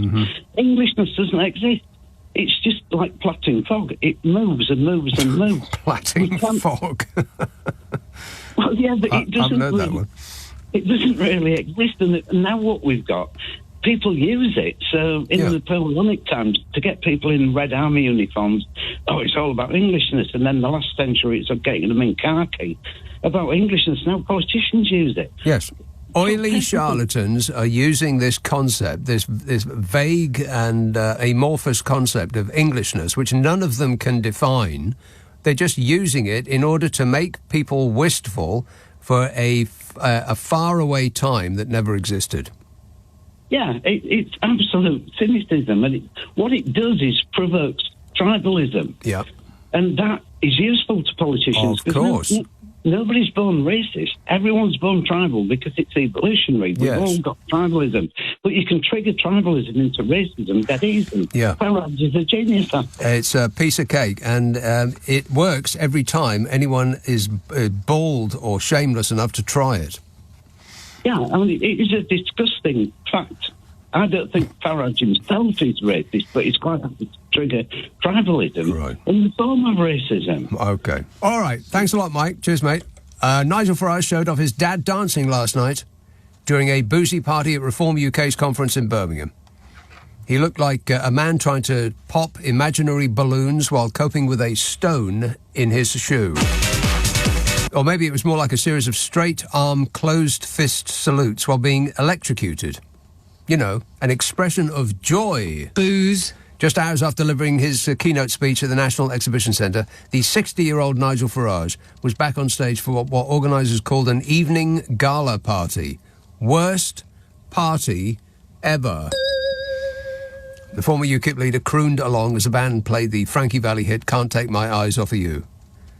And if Frankie Valli had been dead, he'd have been spinning in his grave. Don't tell him about it. It might kill him. You think maybe they should have chosen that other Frankie Valli hit? Grease is the word. More appropriate. And as the song reached its catchy chorus, Mr. Farage threw his arms around as he danced across the stage. Once seen, you can't unsee it. And speaking to a crowd of reform activists afterwards, he said, "Do you reckon Keir Starmer will do that at the Labour conference?" No, I expect not, because Keir Starmer is a serious person and not a bellowing carnival barker.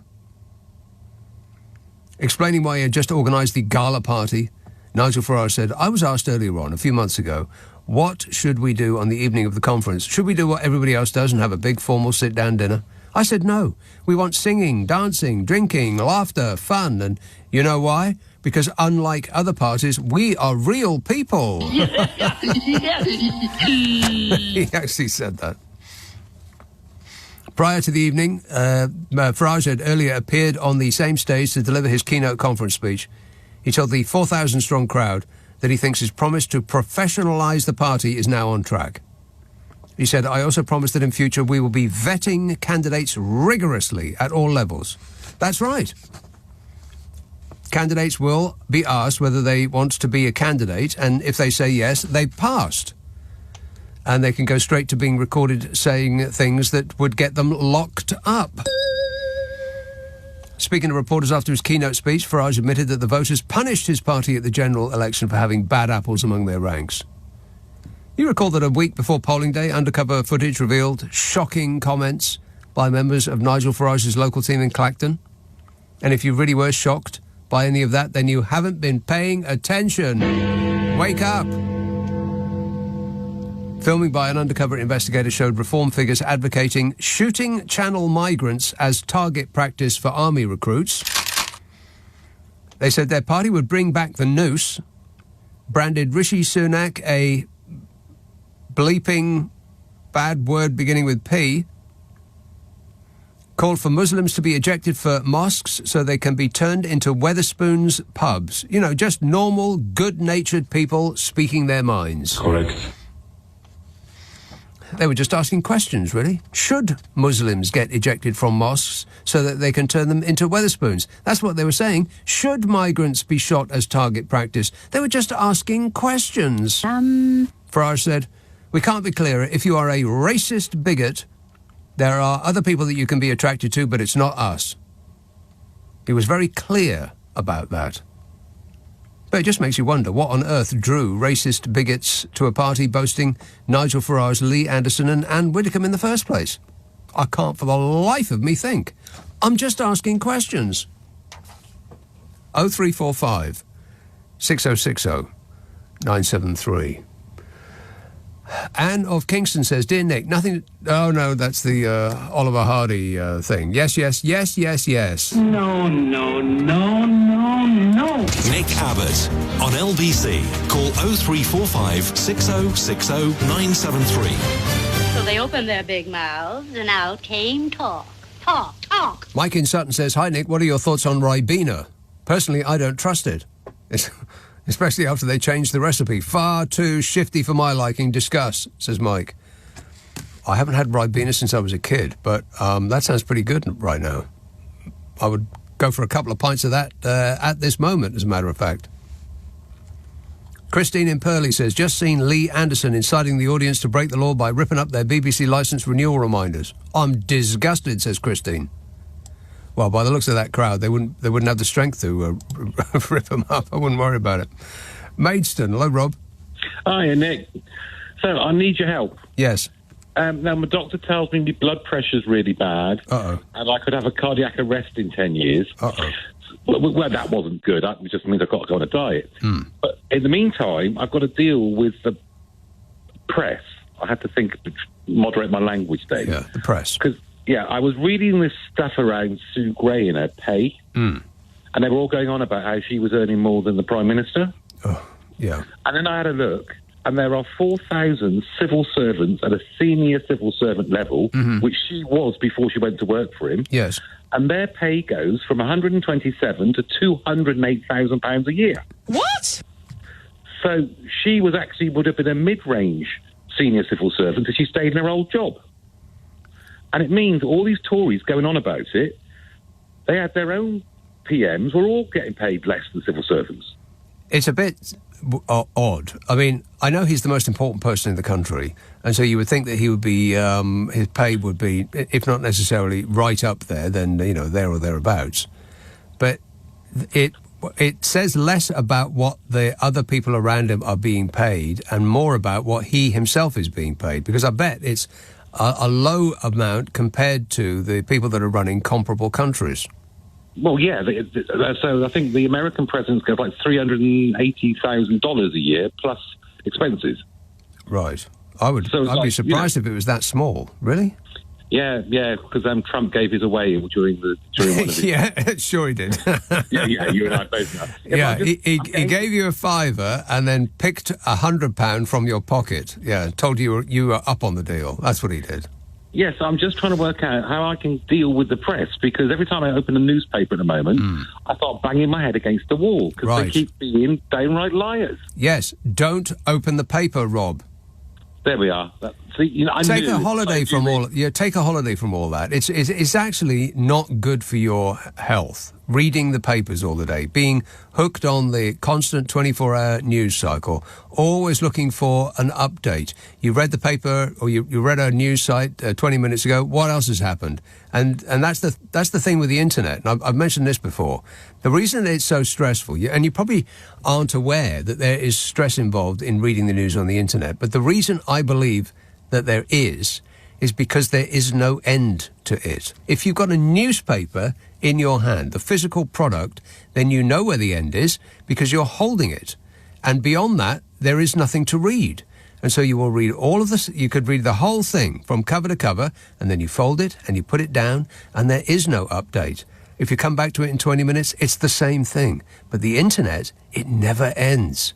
There is no conclusion. Yeah, and you end up having to go and fact check everything because you have these bloody stories that have these terrible headlines that make you click on them. And then you get past the first paragraph and you go, but that's not what the story's about. Exactly. It's driving me nuts. Yes. I mean, this amygdala story, which was all over the papers for a while, had, I think the Mail's initial headline was, "Study proves that right-wingers are more compassionate." And then you read the story, and there was no mention of the word compassionate, and it was actually the opposite of what they were implying in the headline. And the reason they do... Maybe you need to do a few more nights a week just to keep us all sane. Yeah, no, that's okay. I'm perfectly fine doing what I'm doing. But the reason that they do that, by the way, the reason that they will put a headline in that was the opposite of what the story tells you is that the story does not really correspond to their life view, and so they write a headline that's the opposite, knowing that most of the people that read that paper will only read the headline. The headline and the first line, certainly no more than the first paragraph. Yeah, well, because now I'm fighting with my family because I'm like, they're going, see, your lot are now in power and look what the government's doing. And I'm going... Yeah, okay, so you've got two things to do now. Don't open a newspaper. Three things. Definitely don't open a news website, and stop talking to your relatives. Good idea. Thanks, Nick. All right, cheers, Rob. Good luck. 0345 6060 973. Yeah, here's that story. A study has been done on 928 young Dutch adults to try and replicate a previous study looking at brain scans and political ideologies. Did it find that conservatives were more compassionate? That was the angle that the Mail came from. Research in the Netherlands, it says, has suggested that the brains of conservatives are a different shape of that of left-wingers. So far, so believable. Scans of more than 900 Gen Z adults showed right-leaning voters have larger amygdalas, the area of the brain connected to emotion. And if your emotion is one of confusion as to what a Gen Z is, it's those under 27.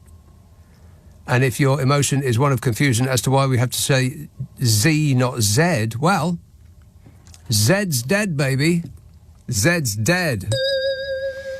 Name that film.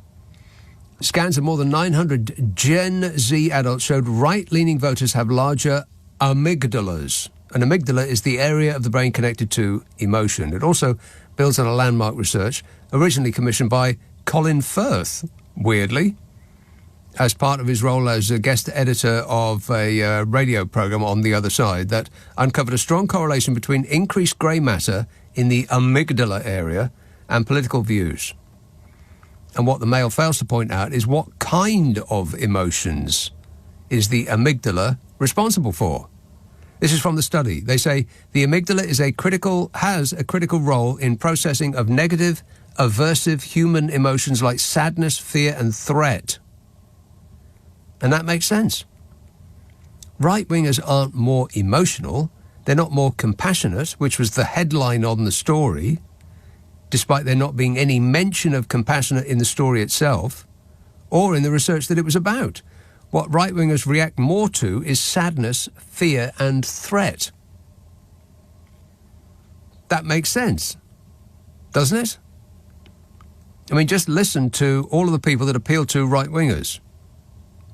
It's never about what is, a positive future for this country. It's all about, never mind about sadness, but it's mostly about fear and threat. The American dream is dead. It's this darkness that they are attracted to. Their brain lights up when they hear it. And, sadness is not going to make you rush to the voting booth, is it? In fact, it'll probably make you sit at home and mope. But fear and threat will make you rush to the voting booth. And that's where the oily charlatans peddling fear and threat of the other come in. Mentioning no names. So the roots of conservatism may be buried deep in the brain. This is what scientists are saying after finding right-wingers have more grey matter in the area linked to threats and uncertainty. They're coming to take our guns. That kind of thing. And this is not just one study, it's 2 studies, and the people that replicated the first study were surprised that they got the same result as the first people. They were investigating it, expecting it not to be so, but they were. Results showed that the association between amygdala size and conservatism depended on the political party that the individual identified with. Insert your own joke about fans of a particular party having no observable brain matter at all. I'm not going to do your work for you. You're going to have to do that yourself. Judy in Connecticut says, I see Robert Jenrick struggle to identify what he means by English identity. Surely he means watching reruns of Dad's Army while having a pint, eating a steak and kidney pie, and occasionally looking outside to check the weather. Easy. This text says, I spent 20 minutes looking for my phone with the flashlight on from my phone. Should I be worried? I spent 20 minutes looking for my phone with the flashlight on my phone. I think that's what they meant. They put the word, just excise the word from it, and then it makes sense. Yes, you should be worried. On your radio, on Global Player, and Play LBC. Leading Britain's conversation. This is LBC.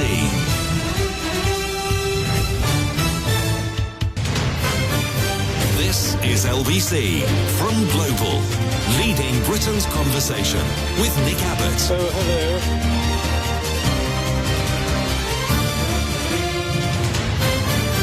How are you? I'm super, thanks for asking. 0345 6060 973. Let's see now, messages. This one says, I can tell you the reason that the Irish celebrate St. Patrick's Day all around the world, because St. Patrick was a saint and the Irish were Catholics. They celebrate the saints' days, whereas the Church of England broke away and no longer celebrated the saints' days. Hence the Irish do and the English don't. Yeah, but I think it's got way beyond anything to do with religion, though, doesn't it? It's a day for the world to get drunk, essentially, to dress in green and have a lark about. I don't think it actually has anything to do with the saints at all. What's odd is that the Irish one caught on everywhere and the British one didn't, because we've been just as, well, I suppose we've been to just as many places as the Irish, but the Irish mostly came in peace. We didn't. So maybe that's the reason why. It says, Nick, if England had its own national anthem, we could watch Harry Kane mouth his way out of time to that too. In his defence, I think the reason why footballers mouth the tune out of time is because it takes a long time for the music to reach them. But on TV, it's instantaneous. It's the same reason why if you go to a concert and you see the Jumbotron screen at the front, it's always out of time by the time the sound gets to you, because light travels faster than sound. This is an educational programme, no? No. And Matt in Telford said, that traitor Corbyn wanted all 4 patron saints to be bank holidays for the whole the UK. I screwed that up. Sorry about that, Matt. My fault entirely. Carnforth. Hey up, Annie. Hey up, Nick. You all right? Yeah, good, thanks. Good. Actually, I think one of the reasons why St. Patrick's Day is such a big thing in Ireland and everywhere else is because Ireland's a very young country. It's only just over 100 years old, and it's 100 years old. Yeah. I mean, it liberated itself from 800 years of English oppression, well, except for the bit in the north, but there's time for that. Still one bit to go, yeah. Yes. And there's Irish people, people of Irish origin, like myself, actually, all over the world. I mean, there's far more people in the Irish diaspora everywhere, just because they had to emigrate. But you could say the same for all sorts of countries, like Poland, for instance, and India, and, but they don't have a day where everybody, even if they're not Irish, they all sort of have a party. It's a party day for the world, isn't it? I know that the Irish in great numbers went to America, So that's kind of understandable because they have, the heritage there. But it's more than that. I think it just sort of caught on and went like wildfire. Yeah, I know what you mean, but I mean, there's Irish people absolutely everywhere. Yeah. I mean, half of Liverpool is of Irish origin. Well, half the people of Liverpool. Bound to be. It's Bound to be. It's just right there. And loads of Irish people around here. When we bought our house, there was 4 people in the chain, and they all, including myself, have Irish surnames. So, they're just Irish people of Irish origin just everywhere. But I don't think that explains it, not to me, because there's people of all origins everywhere. It's just, why did, of all the nations on earth, a tiny one like Ireland have its saint celebrated on every continent? Yeah, well, I do think it's to do with the liberation thing, but also the Irish love to party. They really do. I don't think that's it either. Who doesn't? They like music. It makes them happy. Yeah, I get it. Definitely. But actually, I was ringing up to say Robert Jenrick has made me question my identity. Has he? Well, yes. I'm very worried now. All the food, lots of food we eat is Indian or American, Middle Eastern. Yes, Chinese, all sorts of stuff. Thai. You name it. You name it. Pretty much everything except British. Well, we should be eating Lancashire hot pot. Yeah, but we don't, though. We don't eat roast beef. I mean, who can be bothered with all that? And you come out of a club and you don't want steak and kidney pie, do you?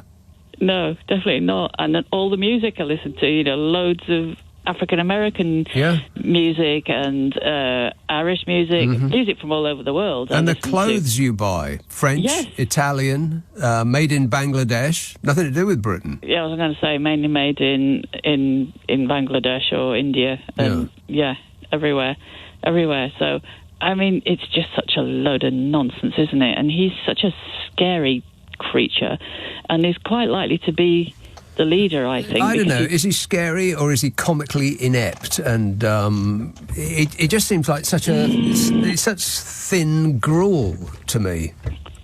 Yes, but I think he will really appeal to. I suppose he could be sort of warding off Farage to some extent, and I'm sure he'll really appeal to the Conservative Party members, and after all, they're the ones that vote. The MPs vote as well, but they have the members, the final say. Yeah. I mean, and look what... And what could possibly go wrong? Absolutely. Yeah, what could possibly go wrong? They're the numbskulls who brought us Liz Truss.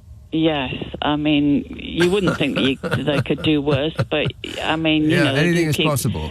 Throwing them up, don't they? Worse. And then Kemi Badenoch as well. Well, exactly, yes. Ugh. Dear, oh dear. But it's worrying, with Farage, actually, because in some places like here, where we are, this seat is a very tight two-way marginal seat between Labour and the Tories, and it flip-flops back between the two of them. And it had been Tory for the last 14 years, and the 13 years before that it was Labour. And this time, Labour won, but not by much. I think their vote increased by 12.5%, but the Tories lost their... well, we don't have to be concerned about that for a while now. And I would encourage the Reform Party to eat into the Tory party's vote, because it's about time that there was more than one right-wing party to split the vote, like there has been left-leaning parties to keep the Labour Party out, because people would vote Green and they vote Lib Dem and they vote Labour, kind of more or less the same sort of people. But if you were a right-winger, then all you had at your disposal was the Conservative option. Now they've got two. Good thing too. Split the vote. Yeah, well, I mean, this is what happened here, because Reform came third out of nowhere, because the Lib Dems were way behind them, so that was quite alarming. And Morecambe is the kind of place that would be right for somebody like Nigel Farage to kind of get his claws into. Left behind, deprived, and almost entirely white. Yeah. Yes, and also has one or two of the hotels with asylum seekers in, so absolutely ripe territory for Reform. So it's a bit alarming that they did so well. They definitely were chasing the Tories. They were well, up Well, like I said, loads of votes off the good. Tories. Split that vote. Oh, well, yes, definitely. But, I mean, what would happen if, they got even more and we Prime ended up Minister with... Farage. Oh, yeah. That would be truly awful. I mean, and now as he's made himself that he can't be got rid of. I mean, he is. Trump called him Britain Trump, didn't he? And he definitely is Britain Trump. No, I think he called Boris Johnson Britain Trump. Oh, is it Boris Johnson Yeah. Britain Trump? Oh, right. Well, It still doesn't make any. It still doesn't make any sense as a description, though. Britain Trump. Britain's Trump. There needed to be an S and an apostrophe there, yeah. But yes, I mean he is, or I could say you could say he's Britain's Putin if he ever got anywhere near power. Farage, he probably would just make it so you could never get rid of him. There's just no chance. Parties like that have always peaked at around about the same amount of disaffected people in this country, and then they just fizzle out. That's our history. It's like one after another. They all achieve about 13-14% of the vote, and then they just fade away. Because we're not but that's not us. That's not who we are as a country. We're a sort of middling... a sort of middle-left country overall, and you can see that by adding up the votes of the Lib Dems, the Greens and the Labour Party. And most people over the general elections since the Second World War have voted left of centre. And we've almost always got a right-wing government because of the reasons that I said. It's because you've got a choice on the left and you had no choice on the right. And so all of those votes piled into the Tories and they won. With a minority of the vote. Yeah, but worse things do happen at sea because, the Netherlands at one time was very progressive, wasn't it? A very progressive country. And I don't know, were now they? Look at it. I'm not sure they were. Yeah, well, sort of in the 70s, I think they were. I think, yes, in Amsterdam, yes. But in the rest of the country, like real Netherlands, they were as... not right-wing, but they were conservative, small c. I mean, they were... Amsterdam was an anomaly, like London's an anomaly. London is not like the rest of the country, and neither is Amsterdam like the rest of the Netherlands. Here, Andy, I've got to go, but thanks for that. Nick Abbott on LBC. Call 0345 6060 973. What's he got to be depressed about? Nigel Farage yesterday mocked Keir Starmer over the Prime Minister's freebies row as he addressed Reform's UK conference in Birmingham. The Conference of Joy. Speaking of 4,000 of his party activists at the National Exhibition Centre, 60-year-old Nigel Farage pulled out his glasses as he swiped at the PM. Do you like 'em? Farage asked Reformed delegates as he began his conference speech. Very expensive, but guess what? I bought them myself. How about that? He said. Yeah, how about that? Did he pay for them using some of the £1.2 million a year that he's made as now the highest earning MP in the country from outside sources? And who were those outside sources? And did their interests coincide with the interests of the good people of Clacton or the United Kingdom at large? Because a lot of them seem to be foreign. But they're his kind of foreigners. Farage arrived in the main conference hall to Eminem's Without Me, which has become the Reform leader's anthem since he returned to frontline politics. Rock and roll! Which I'm sure Eminem will be thrilled about. Just on that, though, I mean, the reason they chose it was because the chorus goes, "Guess who's back?" But if they'd listened just a moment longer, they would have heard the first verse, which starts like this. I've created a monster because nobody wants to see Marshall no more. They want Shady. I'm chopped liver. Well, if you want Shady, this is what I'll give you. And then in comes Shady. I'm a nutcase. I can't believe that they chose that song. But the ex-UKIP leader has now found himself facing questions over his claim that he cannot hold in-person constituency surgeries in his Essex seat due to security fears. He said he'd been advised not to hold old-style physical meetings. He said, do I have an office in Clacton? Yes. Am I allowing the public to flow through the door with their knives in their pockets? No, I'm not, Farage told this radio station. But the Speaker's office and the Parliament's security team are understood to have no recollection of telling Farage that he should not hold in-person surgeries in his constituency. Sources said neither would have advised any MP not to hold a surgery because this would interfere with their democratic duties, but would instead have offered security advice on how measures could be taken to ensure their safety. There is no record of such advice ever having been given to Mr. Farage. Well, somebody's not telling the truth. Who could it possibly be? I'm just asking questions. Luton. Hello, Adam. Yeah, you hit on my point just as it was like a perfect lead up. But I actually wanted to ask your opinion as to, is that a way to get around the libel law by saying what you really want to say, or the misinformation you want to spread, but posing it, or putting an intonation at the end of the sentence? So you'll say, like, is Nick Abbott the worst person in the world? The worst person in the world. You're just asking questions. Is that the way you do it? Because it's actually disgusting I don't how know. they teeter around the edges, but they can never get in trouble. Right. I don't know if that's the way. I'm not a lawyer, but I would doubt that. That would be a defence. Right, well, I'm calling up the legal hour, and I'm going to ask them that, actually, because I was, because we've gone from, recently, we've been, debating as to whether we should block social media, but we're too scared to do it, but Brazil and Australia can do it. We can't even ban vapes and cycling on the pavement. But,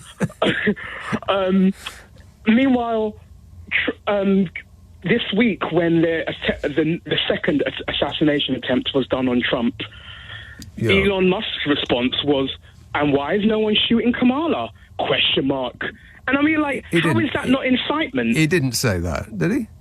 Check his Twitter. He's not hiding it.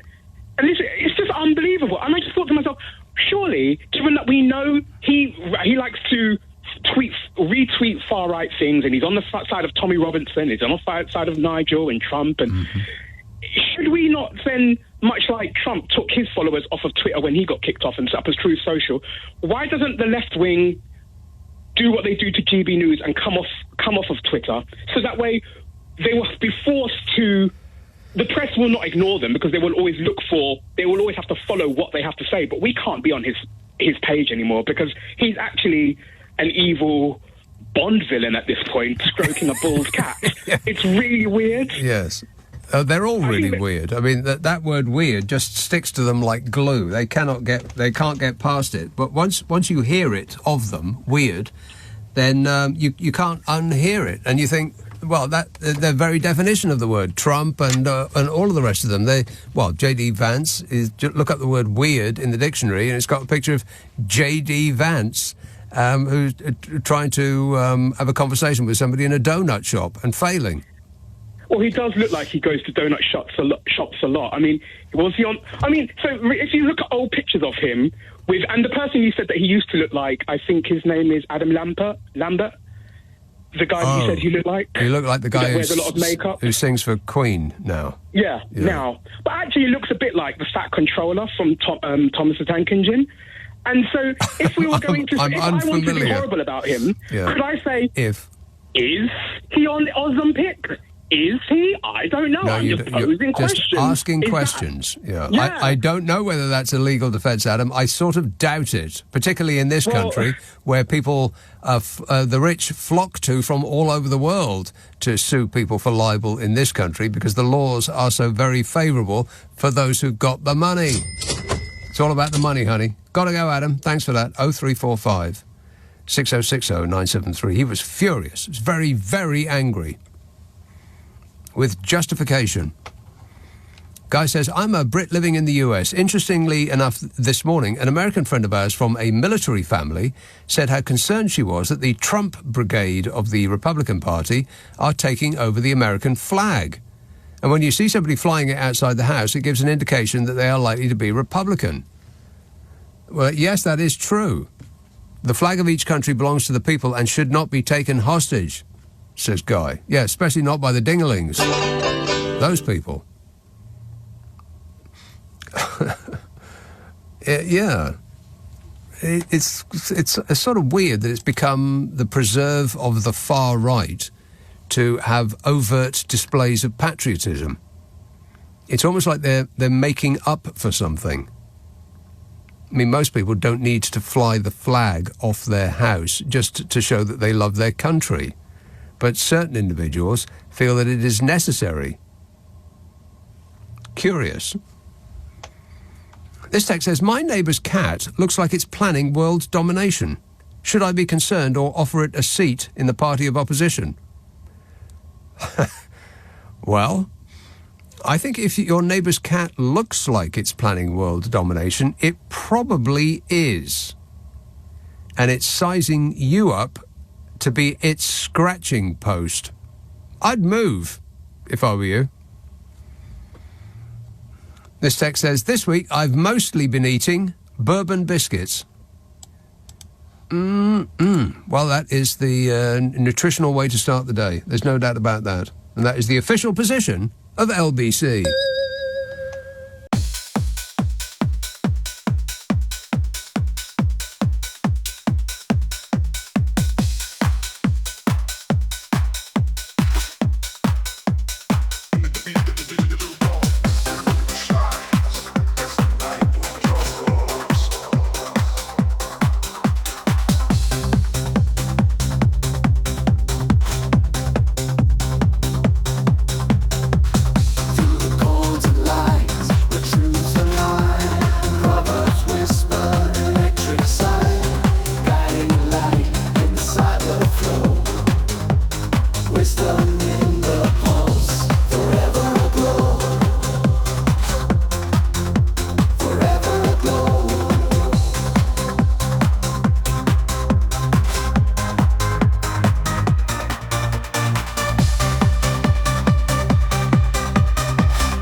Swindon. Hello, John.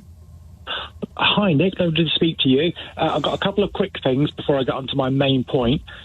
First one is the equinox. Happy Equinox Day, if that's the thing. Is it? It is today, Sunday, yes. And that means that this is officially autumn now, is that right? Yeah, depending on how you count it. Right. But equinox, actually, Latin, your mate Bodger would know, equinox means equal night, so it should mean that days and nights are exactly 12 hours long each. Oh, it's come too quickly. Yeah. I can't stand it. Well, you've actually got a few days spare because the when it's actually equal day and night is a few days closer to Christmas, and that's the same for the spring equinox as well. So that's the educational part out of the way. He just said the C word. Oh, no. Christmas. Well, or Jesus' birthday, as you like to call it. Yes, exactly. I know you count down from about January time, so I'll let myself off for that one. Right. The English values, people keep going on about that, but the Fury Brigade keep complaining about people coming over here imposing their way of life and culture on us, but that's actually what English values are. We've invaded most countries in the world. We've imposed our rule, religion, language, and even our flag on their flag. And our sport. Our sport, yes. Yeah. We barged in with that to other countries. We nicked all their best stuff, told them they were doing everything wrong, and shot anybody who didn't like it. Absolutely right, yeah. So, yeah, if people came over here and did that, then the Fury Brigade shouldn't have anything to complain about. But just on that, but before that wasn't your main point, was it? Before you get to your main, you have a main point to come. All right, well, that is forthcoming attractions. Just hold on to that for a second. On that subject, if our English identity is at risk of 20,000 people who come a year on small boats, or the number of people who come here to work and etc. and so on, if it is so delicate that it is going to be upended by those people, then I think that there is something wrong with the English identity, if it is indeed that prone to breaking, don't you? Oh, absolutely, yeah. I don't know what the problem is, to be honest. I mean, we're all humans on the same planet. So, but my point is, I disagree that it is in danger of being broken. I don't think that any such thing is true. I think it is just as solid as it ever was. It's people who are trying to persuade you that it is in danger of shattering under the strain, our Englishness. But no, it isn't. Mine isn't. No, yeah, they're just trying to pick fights with people. Yes. I just ignore them. Right. But another thing on the Fury Brigade is that they complain about people on benefits getting money for doing nothing, but those people are the same ones that either hold or approve of investments where they actually get paid loads of money for doing literally nothing. Nothing, yeah. And often they get other people to work for them. But anyway, that's the quick things out of the way. So my main point is I think I've come across your secret here. Yes. So Donald Trump likes to make out he's a superhero. And, you've seen the cards, he's Superman and lasers out of his eyes and all that. And superheroes like to have an alias who's completely the opposite of them. Yes. Now Trump claims to know everything about everything. And I know you've got lots of clips about that. And you repeatedly say that you know nothing about nothing. Right. Now, and last week somebody said that you do a very good Trump impression. And since then, I don't remember hearing you say it last night or tonight. So are we getting too close to the truth and that's why you're not doing the impressions anymore? That's a good point. Has anyone ever seen you in the same room? In the same room as Donald Trump? No. Am I Donald Trump in disguise? I'm just asking a question, John. Yes. So, Right. Well, are you prepared to answer that one? Absolutely. No. That is the full extent of my answer. But I want you to keep digging, John, and let me know what you find, all right? I will. Thank Excellent you very much. work. Thanks, that man. He's getting too close to the truth. Anne in North Shield says, "Hi, Nick. Politicians never mention the fact that the majority of pensioners are on the old state pension, which is much less than the new one. Currently around £169 a week." Are they? Why is that? Pensioners are on the old state pension, which is much less than the new one. Why would that be? What's the justification for that? 169... I'm going to add that up. One moment, please. I'm going to do mental arithmetic on the air. Oh, no. Using my calculator. 169 times 52. God. £8,788. What? A year. And people who are on that a month are telling you that that's too much. It's just absolutely shocking, isn't it? 6th richest country in the world. Do me a favour. We may have collected the wealth that would represent the 6th largest amount in the world, but we haven't spread it about at all. So what's the point? Like I was saying yesterday, we're in a very, very rich country, but it's full of very, very poor people. And those who aren't poor are only just about getting by. And then there's a small handful of people who have enriched themselves to a staggering amount that they couldn't possibly spend all the money that they have in 10 lifetimes, and yet appear to spend all of their waking hours trying to find out how to make much more of it and how not to pay any of it in tax, including patriotically leaving the country to go and live in some baking hot hellhole, spend more time with their money. Bye-bye. Yeah, we won't be missing you. I mean, we really won't. Those that are so in love with cash, that are so unpatriotic and couldn't care less about their country that they're prepared to leave rather than pay their fair share, well, to hell with you. You were just clogging up the place anyway, making everything more expensive for the rest of us. We won't miss you. Bye-bye. Frank in Darwin says, good evening, Nick. I've got a lovely straitjacket that Starman can have. I've grown out of it, but he'll need it shortly. Does it come in his size? Well, that is a coincidence, Frank. I'll give you his address. Have you got a pen? This is LBC with Nick Abbott. Hello, boys. 0345 6060 973. Messages. This is, do you think my toaster resents me because I keep pulling the toast out early, or am I overthinking my relationship with appliances? Well, my toaster's an idiot. It toasts more on one side than the other, and every time you put it in, you turn the little handle there, and you've got absolutely no idea what it's going to do. I mean, sometimes it burns it, and sometimes it comes out, and it's still blooming frozen. Well, what is going on? I think it's playing up. I think my toaster's a teenager. Alini texts, Nick, what's your Instagram account? I couldn't find it. I think it's called Nick's Camera. It's the one where I haven't really posted much on it. I can look that up, I suppose. Instagram, where would that be? IJK, there it is. Where do I find out what my name is? I'm rubbish at this. I don't know. Home. Oh, there's a policeman dancing. I swear, Instagram is the biggest waste of time that has ever been invented ever, which is why I never spend any time on it. At the moment I saw it, I thought, wow, this is the most addictive thing I have ever seen in my life. And I've got no idea how to find out who I am on this. My story. I don't know. I think it's called Nick's Camera, something like that. The last thing I put on there were pictures of a sunset and a moonrise in Brighton, which I think you will find quite groovy. Yowza. Glenn in Ramsgate says, Farage is popular among the not-so-clever because he says it like it is. I have no idea what this means. Can you help us not understanders by explaining what it is?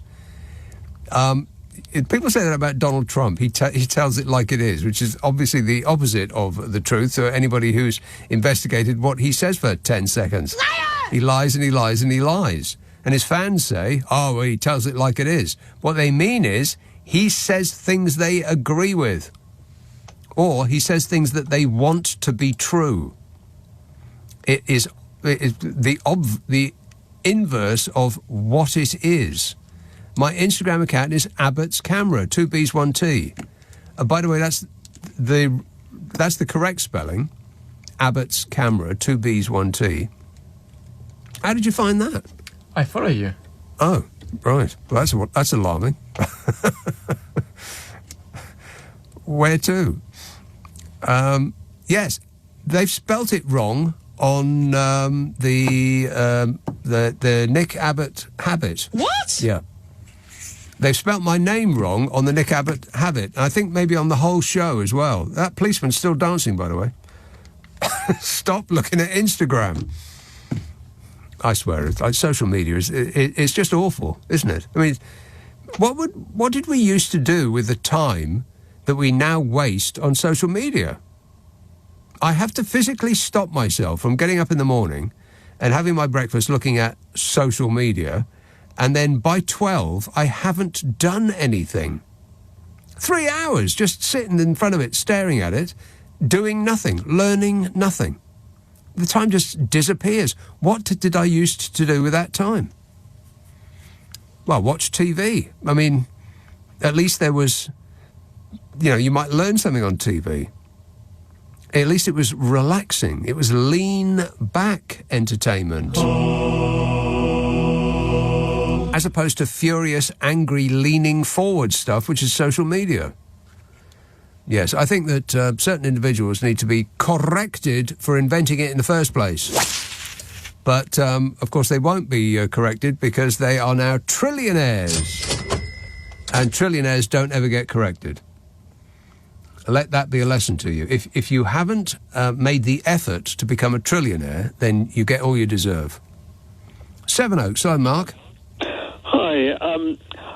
I think that the EU will welcome us back if we have proportional representation. I was wondering if you have any evidence that that's wrong, because there's a rejoin march on Saturday, and I'll be able to check that, see what they have to say about it, basically. This coming Saturday? Yes, it's Saturday 28th. Right, and where's the route? Oh, it's from Hyde Park or Park Lane to the Parliament. No, you're just making that up, aren't you? No, I'm not. I'm just desperately trying to remember it. I'm not in front of my machine at the moment. Right. What time is the the gathering? I think it's normally 1 o'clock. 1 o'clock, right in the nose. Right. Well, as long as you're all cleared out of the way by the time I drive in the evening, then that's just fine. That's okay by me.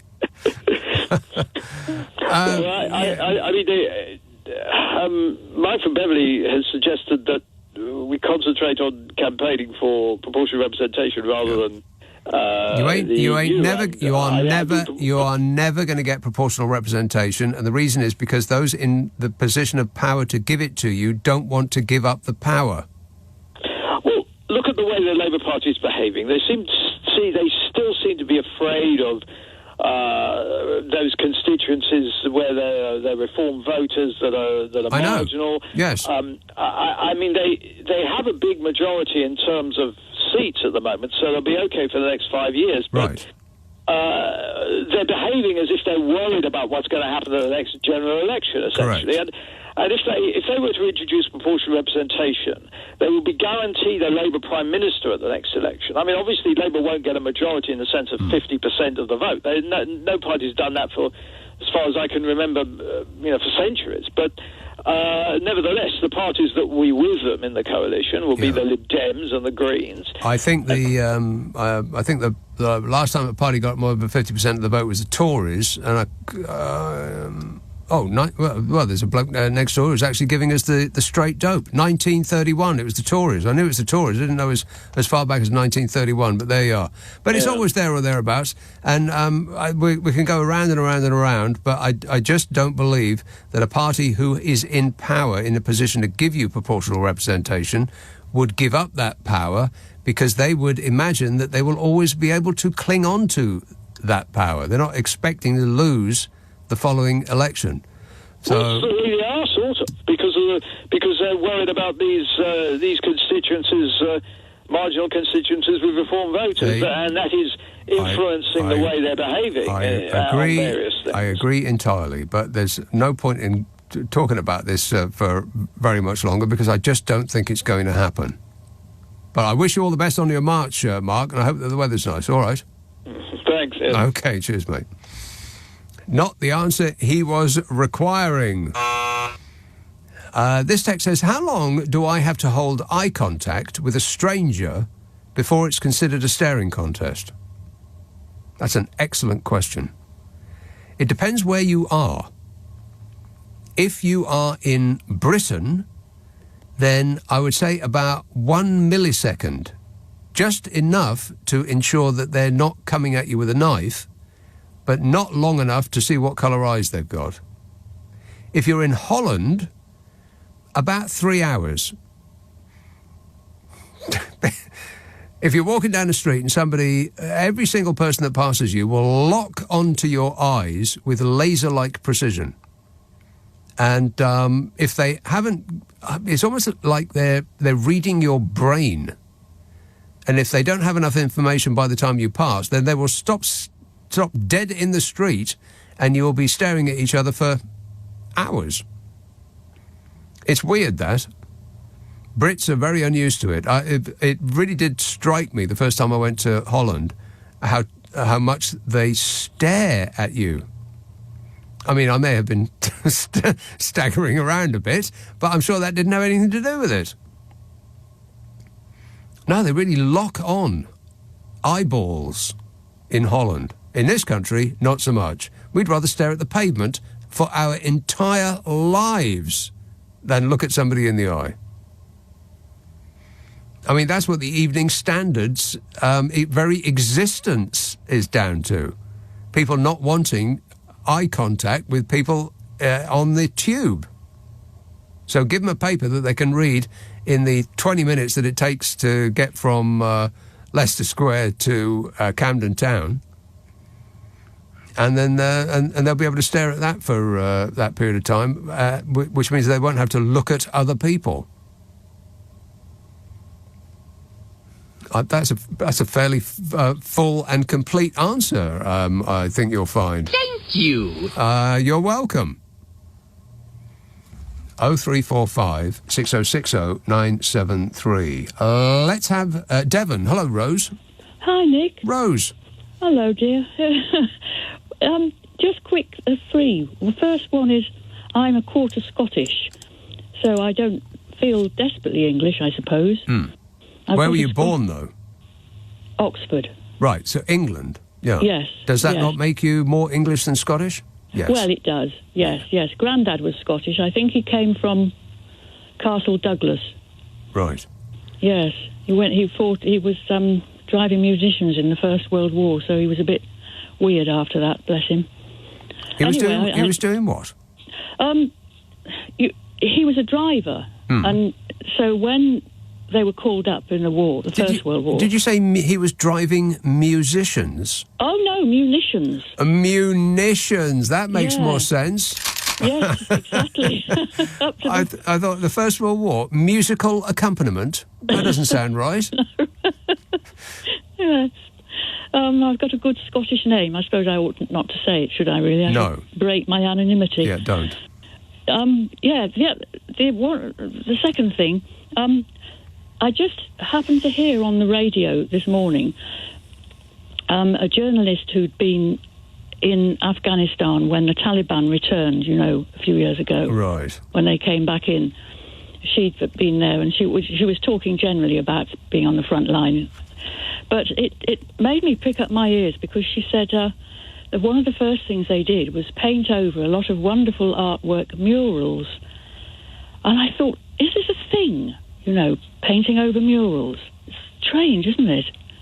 It's like sort of, I suppose, saying, I'm more important than what these things are saying. Do you know what I mean? Well, one of the things that autocratic regimes tend to do is come down on art, because art is for intellectuals, and intellectuals can think outside the box and pass on information, and that is the last thing that somebody like the Taliban or Donald Trump would want. J.D. Vance actually said it out loud, didn't he? He said professors are the enemy. Oh, did he? Yeah, yes, he did, well, it's well known, isn't it? Because, the more people learn to think, the more of a threat they are. Exactly. Obviously. Yeah. From every dictatorship has always gone straight for the art and the arts and the universities and learning of any kind. 'Cause if you're stupid, you're more easily controlled. Absolutely, and also anything life-enhancing. Yeah, exactly. Literature and music. What was on those murals? Spirits rise and they feel emboldened. Yes, H.A.P.P.Y.ness. Yeah. Yes. What was on those murals? Oh, she didn't say. Right. But I can't remember exactly how she described it, but they were very good. They were good stuff, I'm not comparing the two, but obviously I pricked up my ears because of that awful business with the Jenrick and the refugees. It just seems such a... What a small man, yeah. Well, you couldn't have said it better. Covering over children's cartoons. What a tiny, small, thin-skinned man, yeah. Yeah, exactly. Right. Well done. OK, thanks a lot, Ro. Can I not do the third one? Yes, go on then. Yeah. Trump. Well, it was interesting because you hadn't actually mentioned Listen With Mother, but you alluded to it earlier. Yeah. And then a bit later on, you were saying how Trump, people who like Trump, how people like to be lied to. And I suddenly thought, well, it is a childish thing, isn't it? Because you sit down to enjoy something that you know is fictional, and yet, as a child, somehow it's real as well. Yes. And I thought it's rather like that, don't you feel? Yes, I mean, there's something marvellous about being told a story at a young age, because you are, in your mind, creating a $500 million film with special effects that they couldn't even dream of coming up with. So, it lets your imagination fly. But the Trump fans and his ilk, they like to be lied to because they just don't like anything that disrupts their thought patterns. And the truth might do that. And they might be, perhaps a horrible thing to say, but they might be quite infantile in their thinking as well. So you'd be ready to sit down and sort of take in this stuff, knowing it's untrue, and yet, makes me feel good. The warm blanket of misinformation. It's a comfort blanket, yeah. Yeah, yes, that's right. And the tune of Listen With Mother... Yeah. Because I remember Listening With Mother. That's right. I suddenly heard it just a few years ago and thought, I remember that. And then they said it was by Fauré, the French composer. And I don't. It's the first, because I've heard it so frequently, his Dolly Suite, which he wrote for the daughter of friends of his, who he was very fond of, the Dolly Suite. And it begins with what was taken as the Listen with Mother theme. Right. I just find that rather lovely.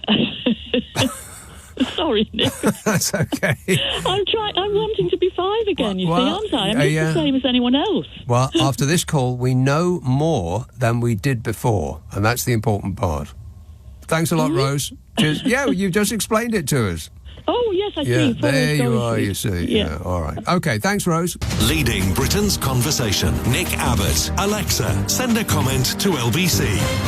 Come on, we're running late. We are running late.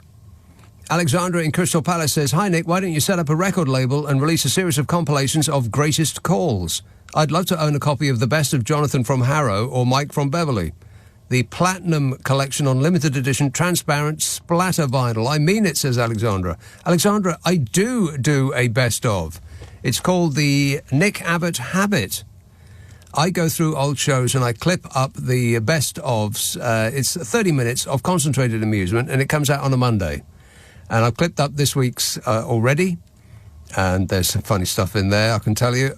It's the Nick Abbott Habit. Ask for it by name on an internet near you. I think you'll love it. Phil in Accrington says,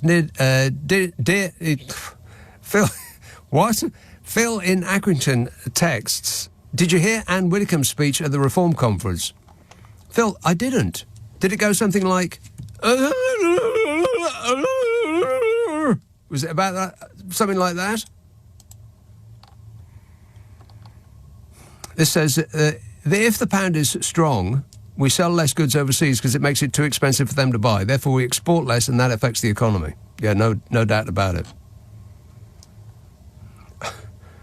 Chris says, "Overheard my daughter Nora at her 6th birthday party today telling her friends, I watch old films with Mummy and Daddy when men called Laurel and Hardy, and in them they say yes. They say, why certainly. The plan is working," says Chris. I'm calling social services. This says, "After listening to Farage's pep talk, I find it's very late. After listening to Farage's pep talk, I found myself watching my cat in the litter tray was more honestly dealing with the real issues." Okay, there should have been some punctuation in there, but never mind. This says, "What about the John Wick films? Keanu Reeves. I tried to watch the first one, and about 20 minutes in, I thought, well, all he's doing is just shooting people. Where's the story?" So I stopped watching. I might give it another go. Ealing. Hello, Brian. Hello, Nick. Once again, how are you? Good, thanks. Nick, what I really wanted to ask was, your sound bites are very good and they're very amusing, but one of them has got me stumped. Mm-hmm. S-T-U-M-P-E-D. S-T-U-M-P-E? Yeah, yes, indeed, and that sound bite as well. It's the one where the chap says, "Oh, no. Oh, no." Oh, yeah. Oh, no. That one? Yes, that one. Yes. Now, I'm just trying to identify if that perhaps may be Scots or is it Australian. I do not know. Do you know yourself? I would just not let it bother you, Brian. Just let it wash over you. Yeah. So you've got no definitive answer? I have no definitive answer other than just let it happen to you, Brian. Just relax. All right. All Anyway, right. it's very amusing anyway. Okay. And thanks once again. Thank you.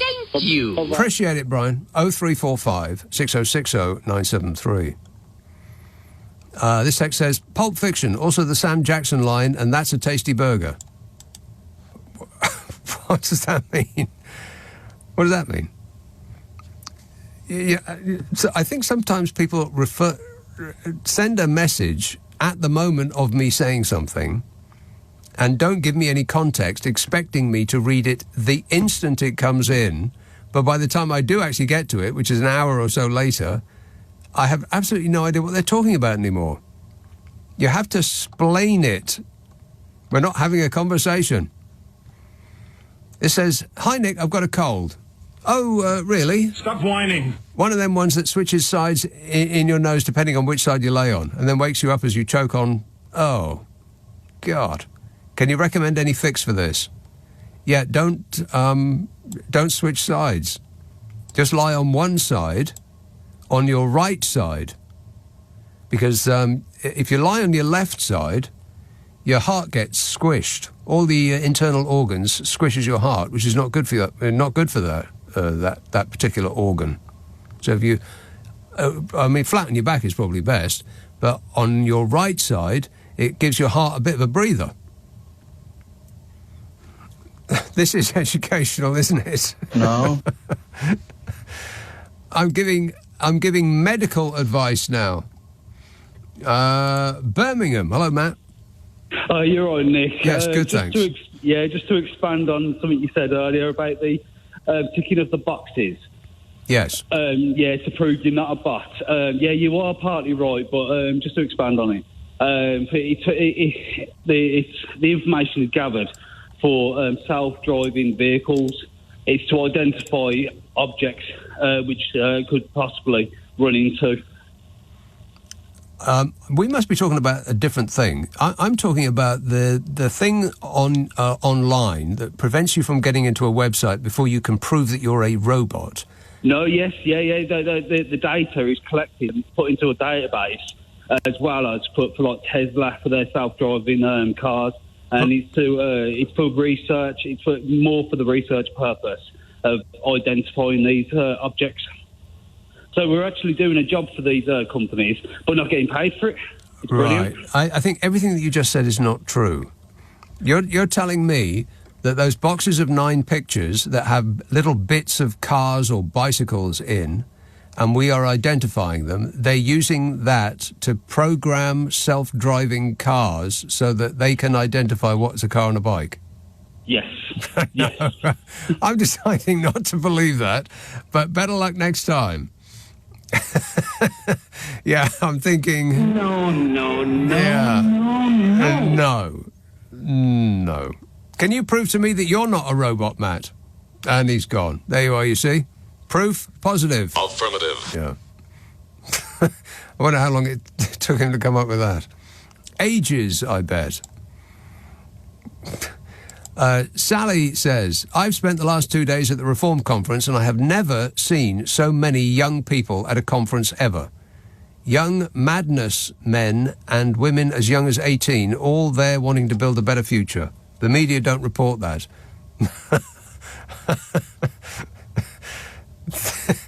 This present government think we have come down the river on a biscuit. Well, that's a phrase I've never heard before. And I think we've just had 2 in a row on the Nicky Abbot show. By which I mean... Liar! Yeah. Young people at the Reform Conference. Yeah, I don't think so. They look like the average age of death to me. Some of them needed to be reanimated during the course of Nigel's speech. I'll read one last one. Now, it's not a funny one to end on, but it's probably the longest text I've ever received in my life. Not that long, don't worry. Billy in the Isle of Wight says, I agree with you. We live in a world where politicians tell us up is down, black is white, and somehow they keep a straight face while hopping between TV studios to repeat it all over again. Donald Trump's fan club practically begs to be lied to. They'd rather hear about election wins that didn't happen and record-breaking crowds that don't exist than face the truth. As a country, it seems that we have developed a taste for the fantastical. Tickets for the ghost train are selling out faster than ever, while the speak your weight machine is gathering dust in the corner. And now, after years of Tory austerity, where the only ones who didn't feel the pinch were their wealthy pals, swimming in tax breaks and dodgy COVID contracts, we are left to deal with the mess. But hey, don't worry. The adults are finally back in the room. Labour seems ready to roll up their sleeves and get on with the job because after years of watching the Tories roll the dice on this country, someone's got to start cleaning up the confetti. Good one. Right, thanks for all that.